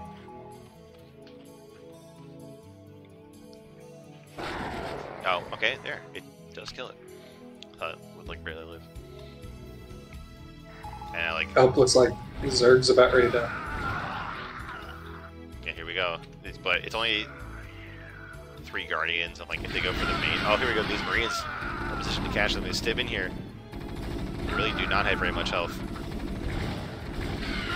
You managed to pull back across the river here. Like, Ugnasty needs these to win the game. I don't think it's gonna happen here. Unless we see like some more godlike micro here.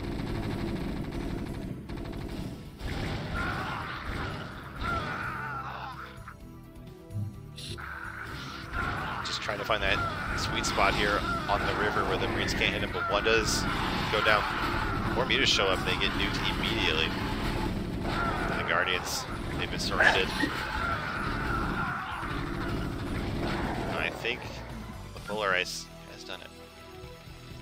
I was gonna say, do you think GG is M, or? I think so. Like, what does Zerg have left? Like, they're trying to make some more mutas. We have 2 Wraiths coming, so these any more Guardians are going to be just shut out of the sky right away. But we might not even get to see more Guardians because these mutas themselves are going to get cleaned up.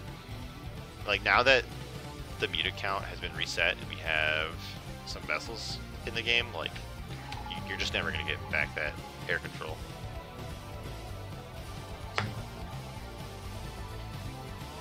These are going to get wiped out.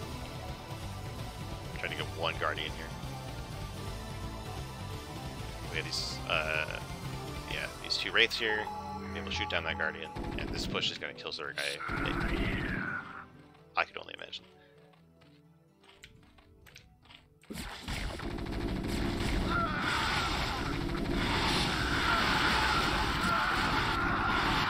we see G. Yep. Game. Game. And that is going to bring us into the third game of the second series.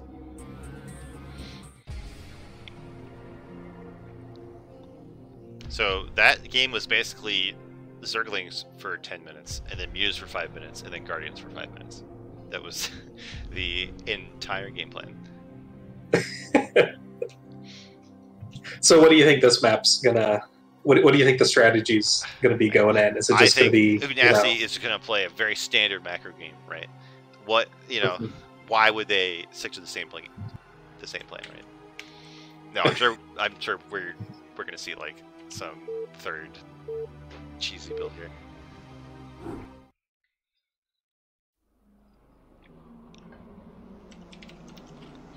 All right, this time in the bottom left of Ascension, it's the White Zerg Ugnasty. And in the bottom right, the Orange Terran Polar Ice. I really like how the orange texture looks on the Terran stuff. Oh, yeah, it looks really nice. There's like certain colors to go really well with certain races. And there's some colors that are just good on all the races. Like red and blue are pretty ideal for all the races, but well, that kind of makes sense because red and blue is the primary multiplayer colors, right? It's StarCraft 2, but in Brood War, like it just picks randomly.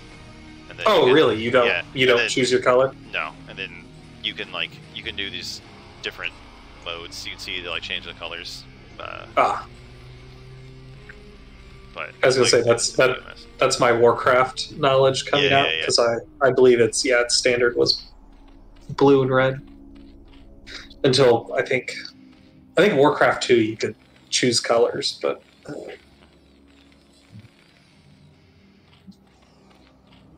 could you even have like 4 players in a Warcraft 1 game, or is it just 1v1? I think it was just 1v1, but I never really played multiplayer. Like did you play versus bots or anything? Yeah, I played versus bots, but not against other people, and I believe it was always just 1v1. And then Warcraft 2, I think, introduced where you could have like 8-player matches and stuff.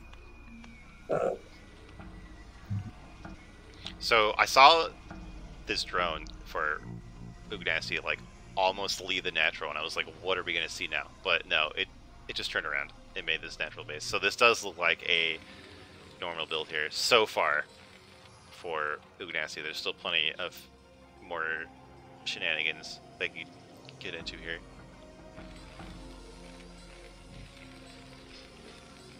And it looks like we have a Nightcat in the chat who was also a fan of Warcraft 2. Excellent. I would say like Warcraft 1 and Warcraft 2 are probably some of my strongest memories as a small child. Because actually, Mom and Dad would play the Warcraft 1 campaign after we went to bed, and they'd play it over and over and over again. Dude, back in the day, my dad played StarCraft, but he would only play Terran. And he would only do a campaign. It was to the point where he would play the Terran campaign in the base game, skip the Zerg and Protoss campaign, and then play the Terran campaign in the expansion. And he would only play custom games as Terran. It was fantastic. There was a custom campaign that was built in with the base game to show off what you could do with the map editor, and it has a level where you play with Terran and Protoss, and he just couldn't handle it. He's like, it was too much. Somehow that does not surprise me, given that he's played The Last of Us, what, like 20 times? Yeah. He's a man who knows what he likes. He just picks a game and he plays it. Yep. He doesn't like new things. That's why I love your dad. Exactly. Yeah, but like some of my earliest memories is waking up in the middle of the night and like sneaking watching mom and dad play Warcraft. What, from like behind the couch, like watching the play? I know. So their computer was in their bedroom. Oh wow. And so I would like sneak the door open and just like watch them play Warcraft. You're way braver than me. I would just play my Game Boy and hide it under my pillow. I would never sneak into my parents' room and watch them play a video game. That's I mean, it's a good thing it was just them playing Warcraft. Yeah, I want to say like that's brave happen. on like several levels. But anyway, it looks like we are gonna have the two-hatch lurker again here from Ugnasty, and like honestly, this is the thing that I think people don't get about series play a lot is like just because a strategy loses doesn't mean it's bad, right? Like two-hatch lurker. Oh wait, no, it won, right? So yeah, never mind. Yeah. So yeah, if it would, never mind. So but that speech but they had reverse prepared. is true. Yeah, that speech they had prepared won't apply here. I don't know why I thought that the one lurker build lost. So yeah, I mean, definitely like it doesn't have to be a surprise build, and like even if they scouted it, like if you've practiced this scenario more than they have, you can still be ahead. And that would be true if the build lost even, but it did not. So I don't know why I wanted to talk about that. Although we don't. Well, sorry, go ahead. I just feel like that's good advice, though, right? Because I feel like a lot of people probably pigeonhole themselves into like two strategies because they might have been successful. But I feel like that almost is a disservice, right? Because you only know how to do two strategies, and you're kind of screwed if neither one of them works, just because they typically are good. That's why, to me, I really like seeing you play like cheesy games, because to me they're more exciting. Yeah. I just like trying out new strats. Like, I don't like doing the same build every game. Meanwhile, in this game, it seems like Polar Ice scanned the Zerg base, figured out that it was two-hatch lurker, and is actually doing, I believe, well, they were doing what you have to do. Then they walked into two lurkers and died. But like pushing out on the map and trying to catch the lurker that was spawning here is a really good move, because it does delay that push by such a long time, but then can't advise walking into more lurkers and dying. Oh, and the surviving units do good comp here. And there's not that much here from Terra, and like scrambling to build some kind of wall here, but there's not really any units to man it. Yeah.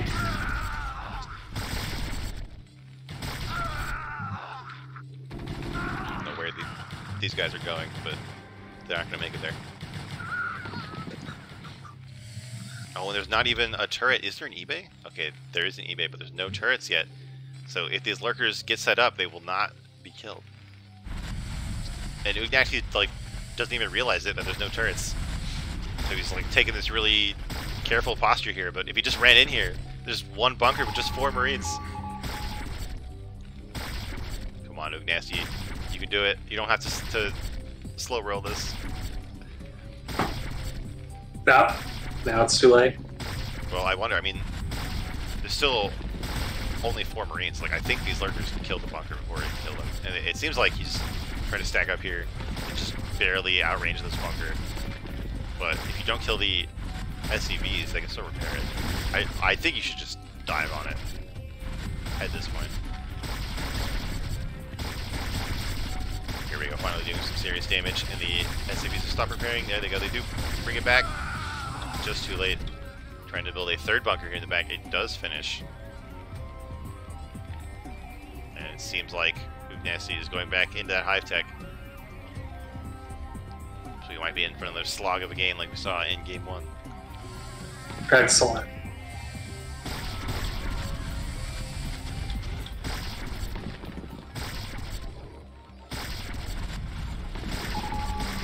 We're trying to slow crawl on this bunker again here. It's just like slowly retreating backwards with these bunkers. I think it might actually be giving Terran the time they need here. We do have one tank up. Siege mode is on the way. Oh, and that is going to cause Nasty to pull the trigger. Lurkers are going to get right up here. These lurkers should not have burrowed, and they immediately unburrow. There we go. Now they can target down these bunkers here, and the SCVs are not going to be able to repair them. This seems much better than it went in game 1, and we know how that ended up. Oh wow, we have 5 more lurkers morphing there.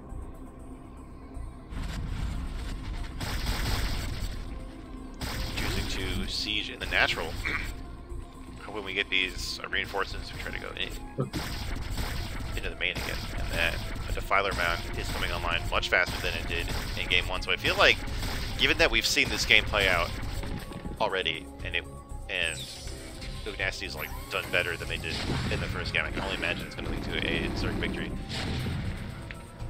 Yeah, I was going to say, this is, I feel like, it kind of makes me wonder if he made a mistake then in the first game. Yeah, I mean, like, some of the stuff was late, and like, it was like, Terran did a better job of defending it in the first game. Like, we saw in this game, like, the bunkers were up late, he lost those units here. Like, just like some small mistakes really add up here. Although now, so we have a scanner, we have these tanks. I guess last game, like, there was some action in the main. Oh, that was once we got the Defilers, which are on the way. So actually, yeah, it is still just like strictly better than it was last game, because the Lurkers didn't do any damage at all until the Defilers showed up.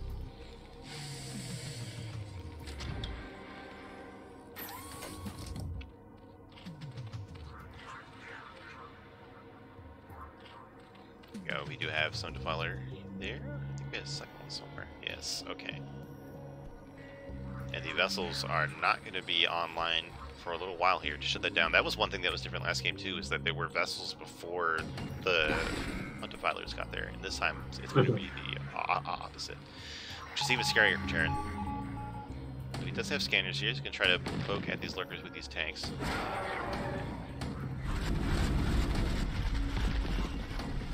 Oh, but the entire Terran army is going really far forward here. Are the lurkers going to be able to punish? Looks like it is. Oh, the tanks are stuck on the outside. Welcome to Brood War Paddock. Super unfortunate. It happens all the time to me, dude. Like, somehow the worst units end up in the front always. Well, this Defiler might just go down to Marines. There we go, but not before getting down this Darkswarm here. This one tank is going to try his best to splash down the entire Zerg army. No, he's not. Polarized taps out. And Ugnasty's wins a very spicy series here. That was exciting. Yeah. Alright, and that is going to make the score even now. So we're going to do our third and final series here. And we're going to decide who's going to win this completely arbitrary subset of all of the games that these two teams played. So, given what we've seen, which team do you think is going to win? I don't... Like, are you noticing any, like, consistencies between players on the team? Well, I'm noticing that, like, all of the players really want to stick it out. Like, these have been caveman and like gorilla fights where they just like punch each other, right? And they just keep punching each other, and then eventually one of them wins. Like, there hasn't really been like any like fancy footwork or like, you know, like weird maneuvers like that. It's pretty much just like somebody decides to be aggressive and they just keep going. So I honestly don't know what we're going to see in this next series, but like I'm sure like we're just going to see two players just struggle kill each other. Alright, so with that said, let's get into this third series here.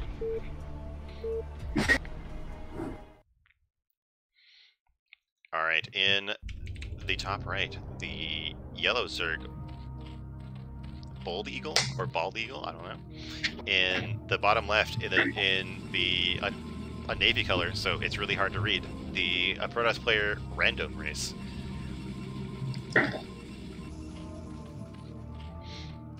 So, alright, finally we're back to a Protoss match where I can at least pretend to know what I'm talking about. And, like, so the thing about this matchup is, like, normally it's, like, 55-45 in favor of Zerg. But on this map, it's, like, 50-50. So Zerg players feel like it's imbalanced, and they hate it. And basically, so what's the quality about this map that makes it closer to 50-50? It's the bases, which is kind of how it shapes all of the matchups. Like, Zerg is the race that wants to expand faster in this matchup, and it's harder to get bases past 3 on this map. And like 2-player maps tend to have fewer bases than 4-player maps because of like different symmetry. So that means that there's fewer options, and like it's easier for the Protoss to kill them. And now we haven't seen much action with them, but there are 2 bases here in this corner, and like they both have very narrow ramps to defend them, and so like it can turn into a thing where both players are fighting over that corner of the map, because like whoever gets it basically gets 2 very defendable bases, which is really huge. Oh, and we have a gateway first here from Random Race. Yeah, in this matchup, like there's basically 2 ways to approach it from the start. You can go Forge first or a gateway first, and like both of them are like angling to get an early expansion, but a gateway first is like harder to pull off, and it's a bit more aggressive, and your tech comes up faster. So it's just like a bit better if you could pull it off. Now, one thing, so this is making me think that maybe Random Race has not done it a lot, because you don't need to get this forge yet. Like, it's very rare that you need to get this forge before you get the Nexus. Don't you need the forge for the cannon? Right, but you don't need a cannon before you get the Nexus. Like, some people can delay the cannon for like a really long time.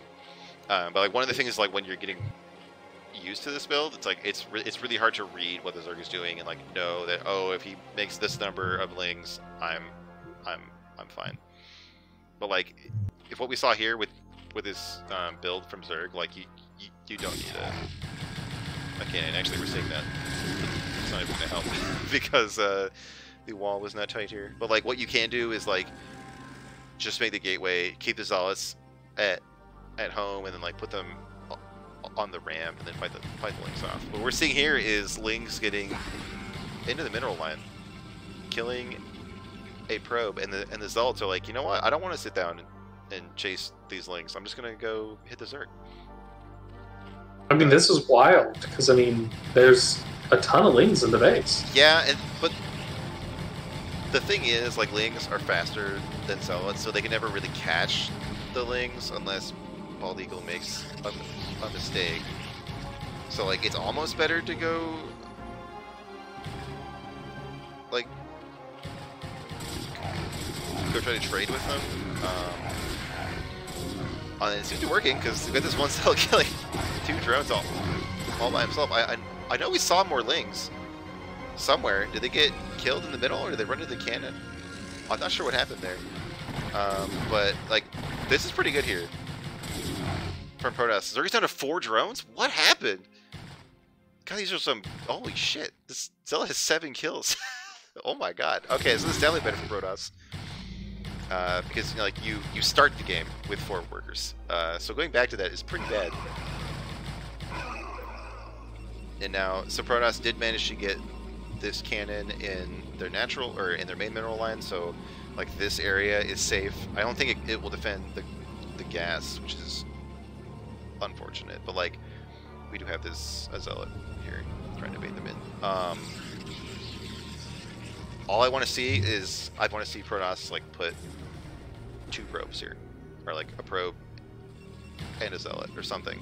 Because then that's basically like the only way that they could lose this game is if Lings ran in. Here we go. So we do have 2 Zealots here to clean this up. Try to micro, trying to survive.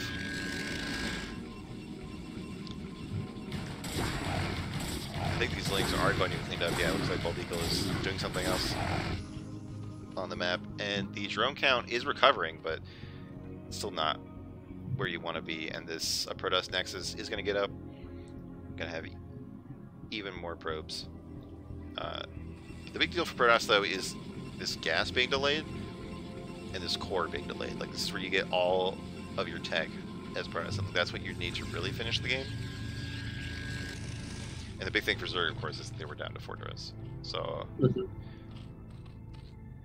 I actually don't know how this game is going to go, but like I feel like the Protoss has to be ahead after that.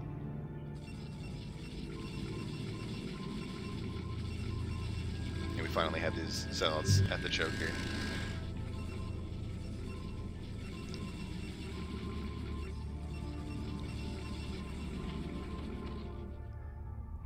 Zerg did get this a 3rd base up and all of that panic though, so, and they basically just been making drones, so they might actually catch up here, which is absolutely crazy. Like the fact you can go from 4 drones to catching up, like imbalanced.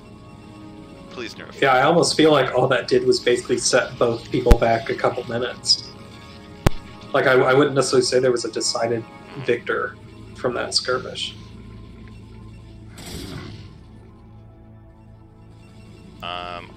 Well, so I think now that we see this Stargate is almost done and the lair isn't even done yet, like that's gonna let Protoss get a Corsair, and that is gonna be able to kill at least 1 Overlord, like maybe 2 or even 3. Yeah, and it looks like Zerg is trying to get like creep colonies. I think it's okay. So these are Sunkens. I thought they were gonna be Spores to defend the air here.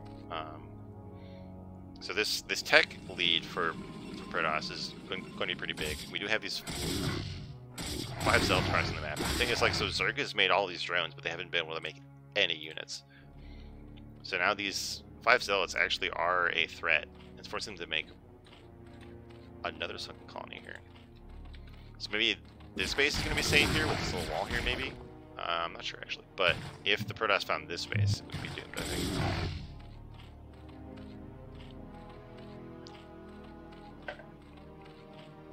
Oh, I think they're headed that way. They might be checking this one, because it's kind of like the default. But if they don't see it here, I really hope that random race checks this one.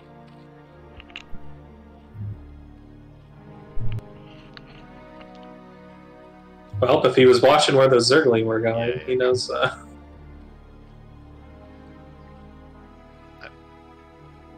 feel like both players are probably really confused right now. Like, the Protoss is like, where is the Zerg base? And the Zerg is like, where the Zealots go? Like, they were headed right to my 3rd base, and now they're not there. It's starting to look like a more normal game for both people here. We do have a Spore. Okay, so these Overlords are being poked to death by the Corsair. Just gonna get a scout off of all the tech. Still has not found the 3rd, but he knows exactly what Zerg is doing here. Like, Zerg's build is way behind where it could be at this point in the game. Like, Zerg could have like 5 hatcheries or something. So the Protoss is probably gonna feel pretty comfortable.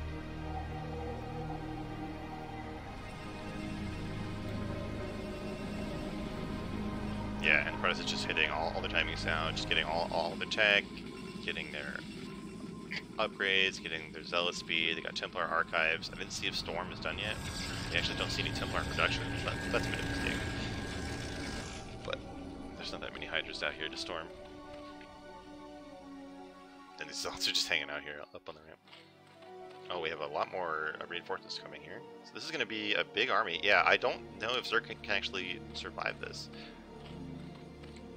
I've not realized quite how many Zealots there were. It's like 13 Zealots over here. Yeah, and there's more Zealots than Zerglings, which is always pretty good for us.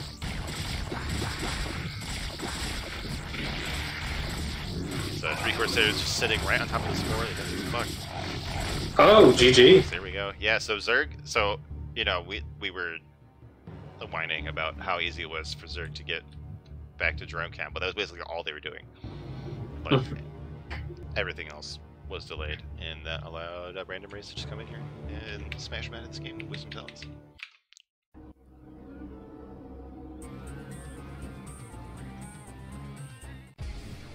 Now we can go to game 2.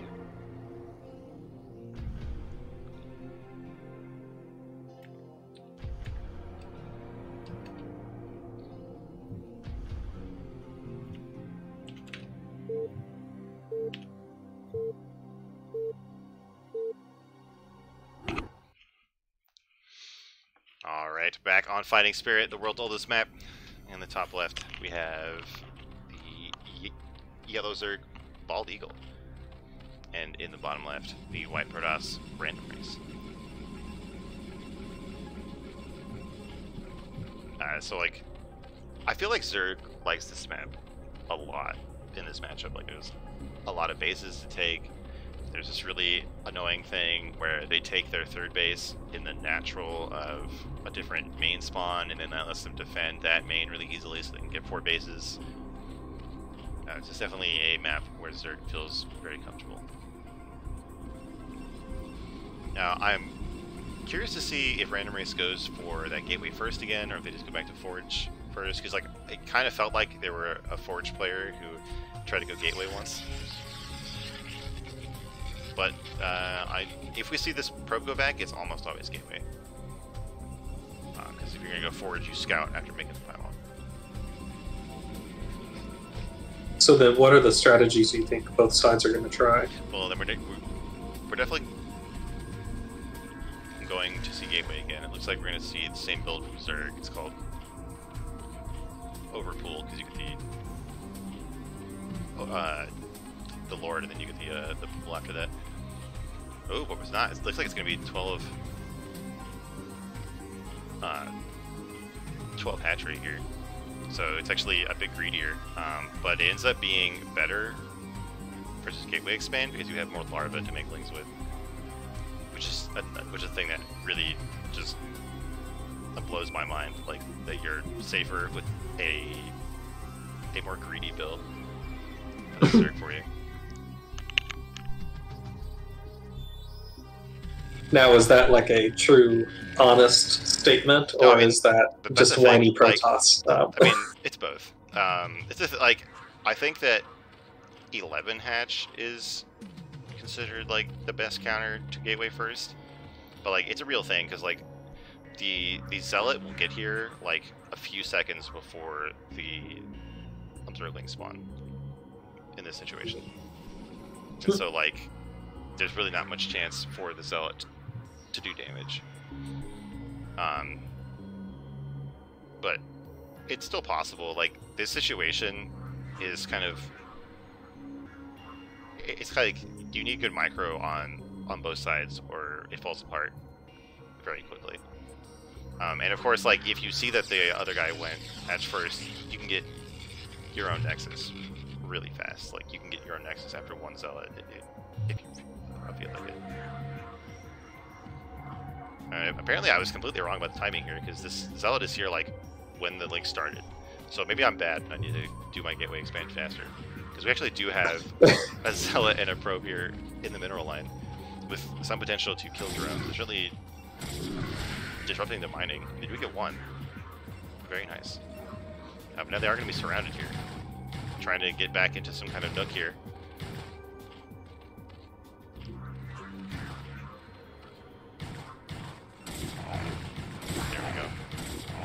this nice little spot here. Now, if the probe is like right here, it can actually shoot like through the zealot. Really? Yeah, and then that's really good because one zealot takes 3 hits to kill a zergling, but a zealot and a probe take 2 hits. So it's actually way better if you can fight with the probe. And I see at153 in the chat saying that like they've been coached that if they lose even 1 drone to the gateway first, then they should have just gone for the more standard build instead of going hatchery first.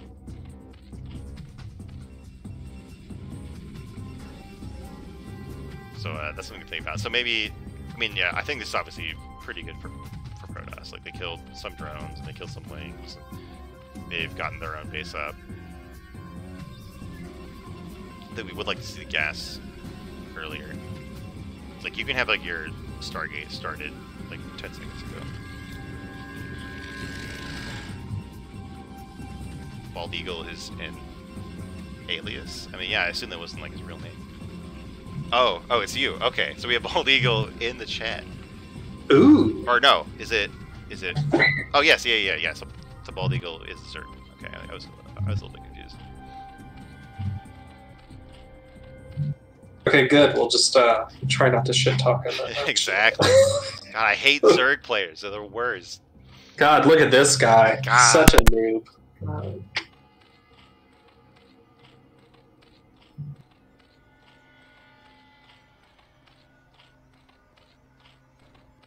So what should be like the big major milestones, like around like the 6-7 minute mark? Like this is like when like the lair tech should be done, and like the first scourge should be coming up to like stop the like Corsair. Like this hatchery should have been here at the 3rd base. The Protoss, like their first Corsair should be leaving. Like this Forge should be getting the a +1 attack. Like we should have the Citadel. But like this game's kind of been delayed by like a minute or 2.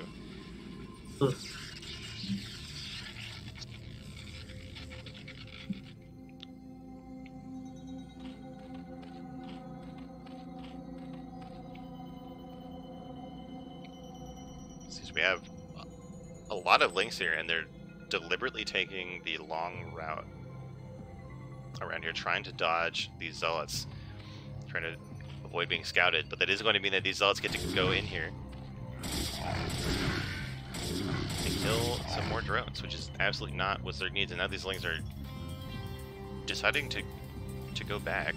Oh no, they changed their mind again. They're going to go straight for the Protoss base. I think it's kind of base trade here. By the way, I like that we have these 2 zealots on the ramp here, trying to block any kind of transfer between the 2 bases. And we have all these lings getting in here at the natural of the Protoss. And 1 cannon does get picked off. We have a ton of lings here in the main. And this is really hard. Like, this is going to be really hard for the Protoss. Like, we see that their zealots got swarmed by drones and lings. We have these 2 on the ramp still. And there's no mining in the natural, but it looks like the main is going to die. And somehow we right-clicked all of our probes on the gas, and they're all just trying to mine. Which is really sad here, because they're all going to get chewed up immediately. So this is starting to look... I mean, this is wild. Yeah.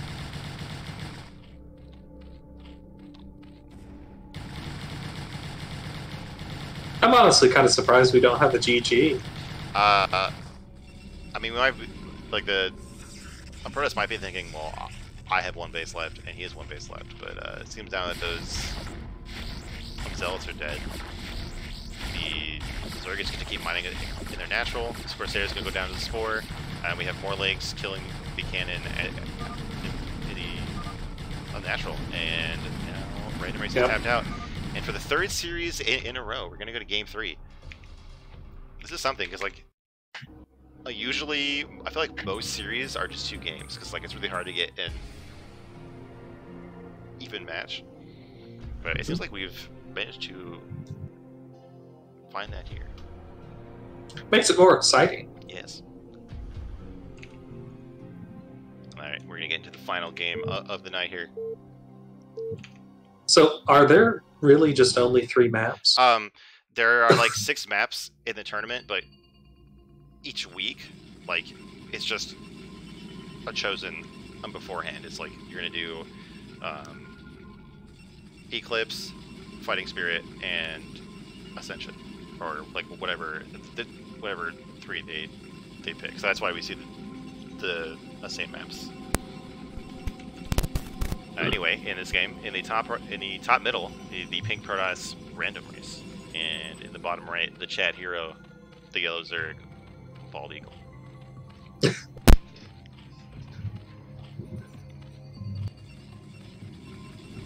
feel like we've seen so many games now where the Zerg has done some shenanigans and won. Like that was like 2 series in a row now. So what are we going to see in the third game? Are we going to see like a normal looking game? Or are we I feel like at this rate, it would be weird to see a normal game. Yeah. Oh, and you know, we're not going to see a normal game because the Protoss is not going to go gate first or fort first for expanding. Oop. Wrong. They are going to build, I would presume, 2 gateways in their own base, which is a thing that I do sometimes. And there's also like a really old school way of playing where you just go 1 gateway in your main base and like try to get some tech, but it's really scary. And also this gateway is like exactly on the wrong side of this map. Like you want it to be as close to your choke as possible so that the zealots can get out really fast and try to fill the gap. And like now, it's gonna take the zealots like 5 extra seconds to cross this area, right? And that's gonna be, they're gonna get to the Zerg base 5 seconds late. Mm-hmm. By the way, this is a nice trick here from a bald eagle, like trying to hide this drone back here. So it means like if a probe was here, it would just go on by, like down here, and then the hatchery would go up. Of course, this time the probe went the wrong way, but still a nice touch. Looks like a normal overpool build here from bald eagle.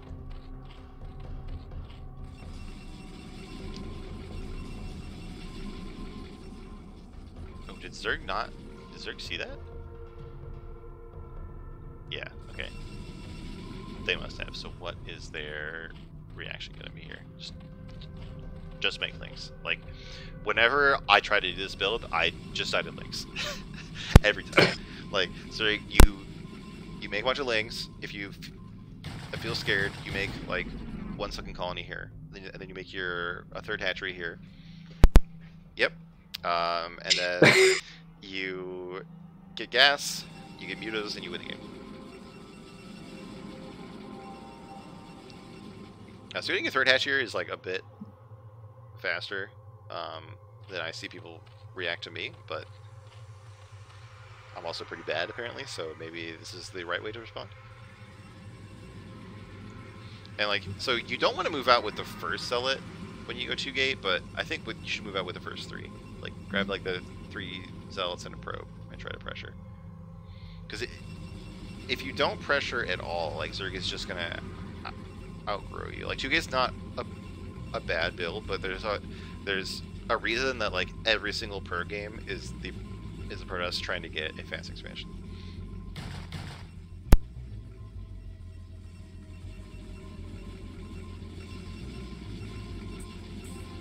That was some slick maneuvering from Bald Eagle. Let's see here. Is that Bald Eagle? Yeah. Like, we see some 2 gate at the pro level, but like not a lot.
And so that Zerg Spire, is that Mutas?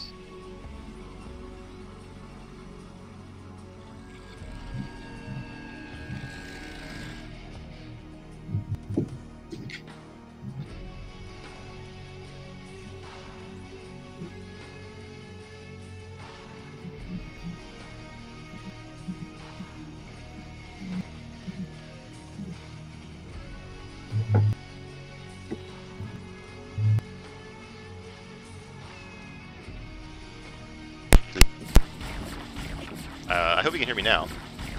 Hello? Yes. Okay, I don't know what that was about. Sorry about that. I hope I haven't been muted for too long. About a minute. Oh, nice! Okay, I don't even know what did that. Well, that sucks. Yeah, so the Spire, it's like either for Scourge or Mutas, or both, I guess. Scourge is like if you're trying to be a defensive and just scare away the Corsairs, but Mutas are if you want to do a ton of damage.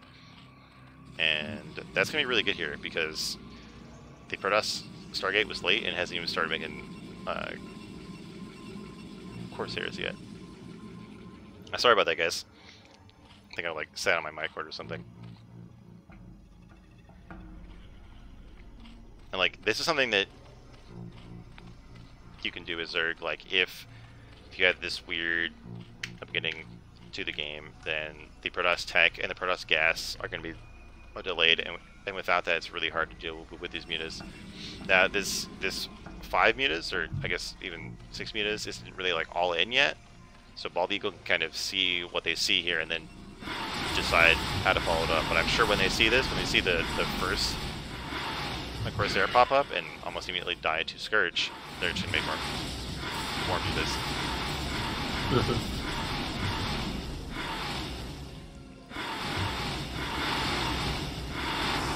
Yeah, it seems like Random Race is just given up on keeping the main base alive here. We do have all of these Zealots trying to force the mutas to go back, but look at this awesome Sim City. Even this egg morphing, trying to block this little gap in here. And these 2 Sunkens, like, I don't know if these Zealots should have pulled back, but it's so much value for Zerg here. Now these mutas are into the natural mineral line. The cannons do not quite cover them. But like Corsair just gets picked off immediately. So many probes going down. Oh my god, we had the same thing happen in the second game. Like, all these probes trying to get on the gas. It seems like the cannons will keep them alive for now, but the main bases do. Maybe if they like don't notice this cannon going up, and we like leapfrog more cannons, but I'm pretty sure that the main base is just dead. Oh yeah, we have more mutas coming. The Zealots don't really know what to do. Eventually we're going to get enough mutas to just kill all of the cannons. It's such a miserable position for us to be in, because like Corsairs are really the only unit that handily deals with mutas. Like goons are just really bad.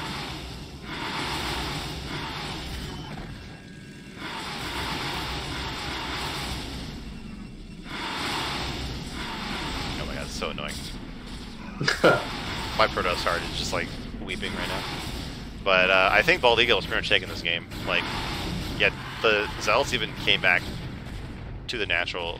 I feel like Random Race like just has to attack with them. Like, even if this looks gross, like with these 2 Sunkens and the 2 buildings here, like it's only like 12 Lings versus 12 Zealots. Like you should try at least. But Random Race taps out, and Bald Eagle wins the series. And that is going to bring it to 2-1 in favor of DestrucToads. Man, these were some hard-fought games all night. Like, these were some just slugfest games. Well, I feel, at least for me, like as a casual viewer, to me, these are more interesting compared to like more pro games where it's like one mistake, GG. Yeah. And so it's nice seeing the players having to kind of deal with their mistake and compensate and try to win. All right. Well, thanks for watching, everybody. Thanks for casting with me, John. I appreciate Happy it. to do it. There is going to be another match of the week tomorrow night. It is going to be casted by State Zero and I think some other guest caster. And then finally, next week, Neblime will be back. Nightcat is in the chat. He is casting on Thursday. And I'm going to be casting on Friday. So make sure to tune in for all of those if you enjoy some CPL action. I'm going to go ahead and raid Hazely Nut. She's another CPL player and she streams quite a lot. So I'm going to do that. Thanks for watching, everybody. Mm-hmm. Alright, you can raid in 5 seconds. What's raid? There we go. It's like all of our viewers are going to go to her channel. And it'll say like, CPL's raided you.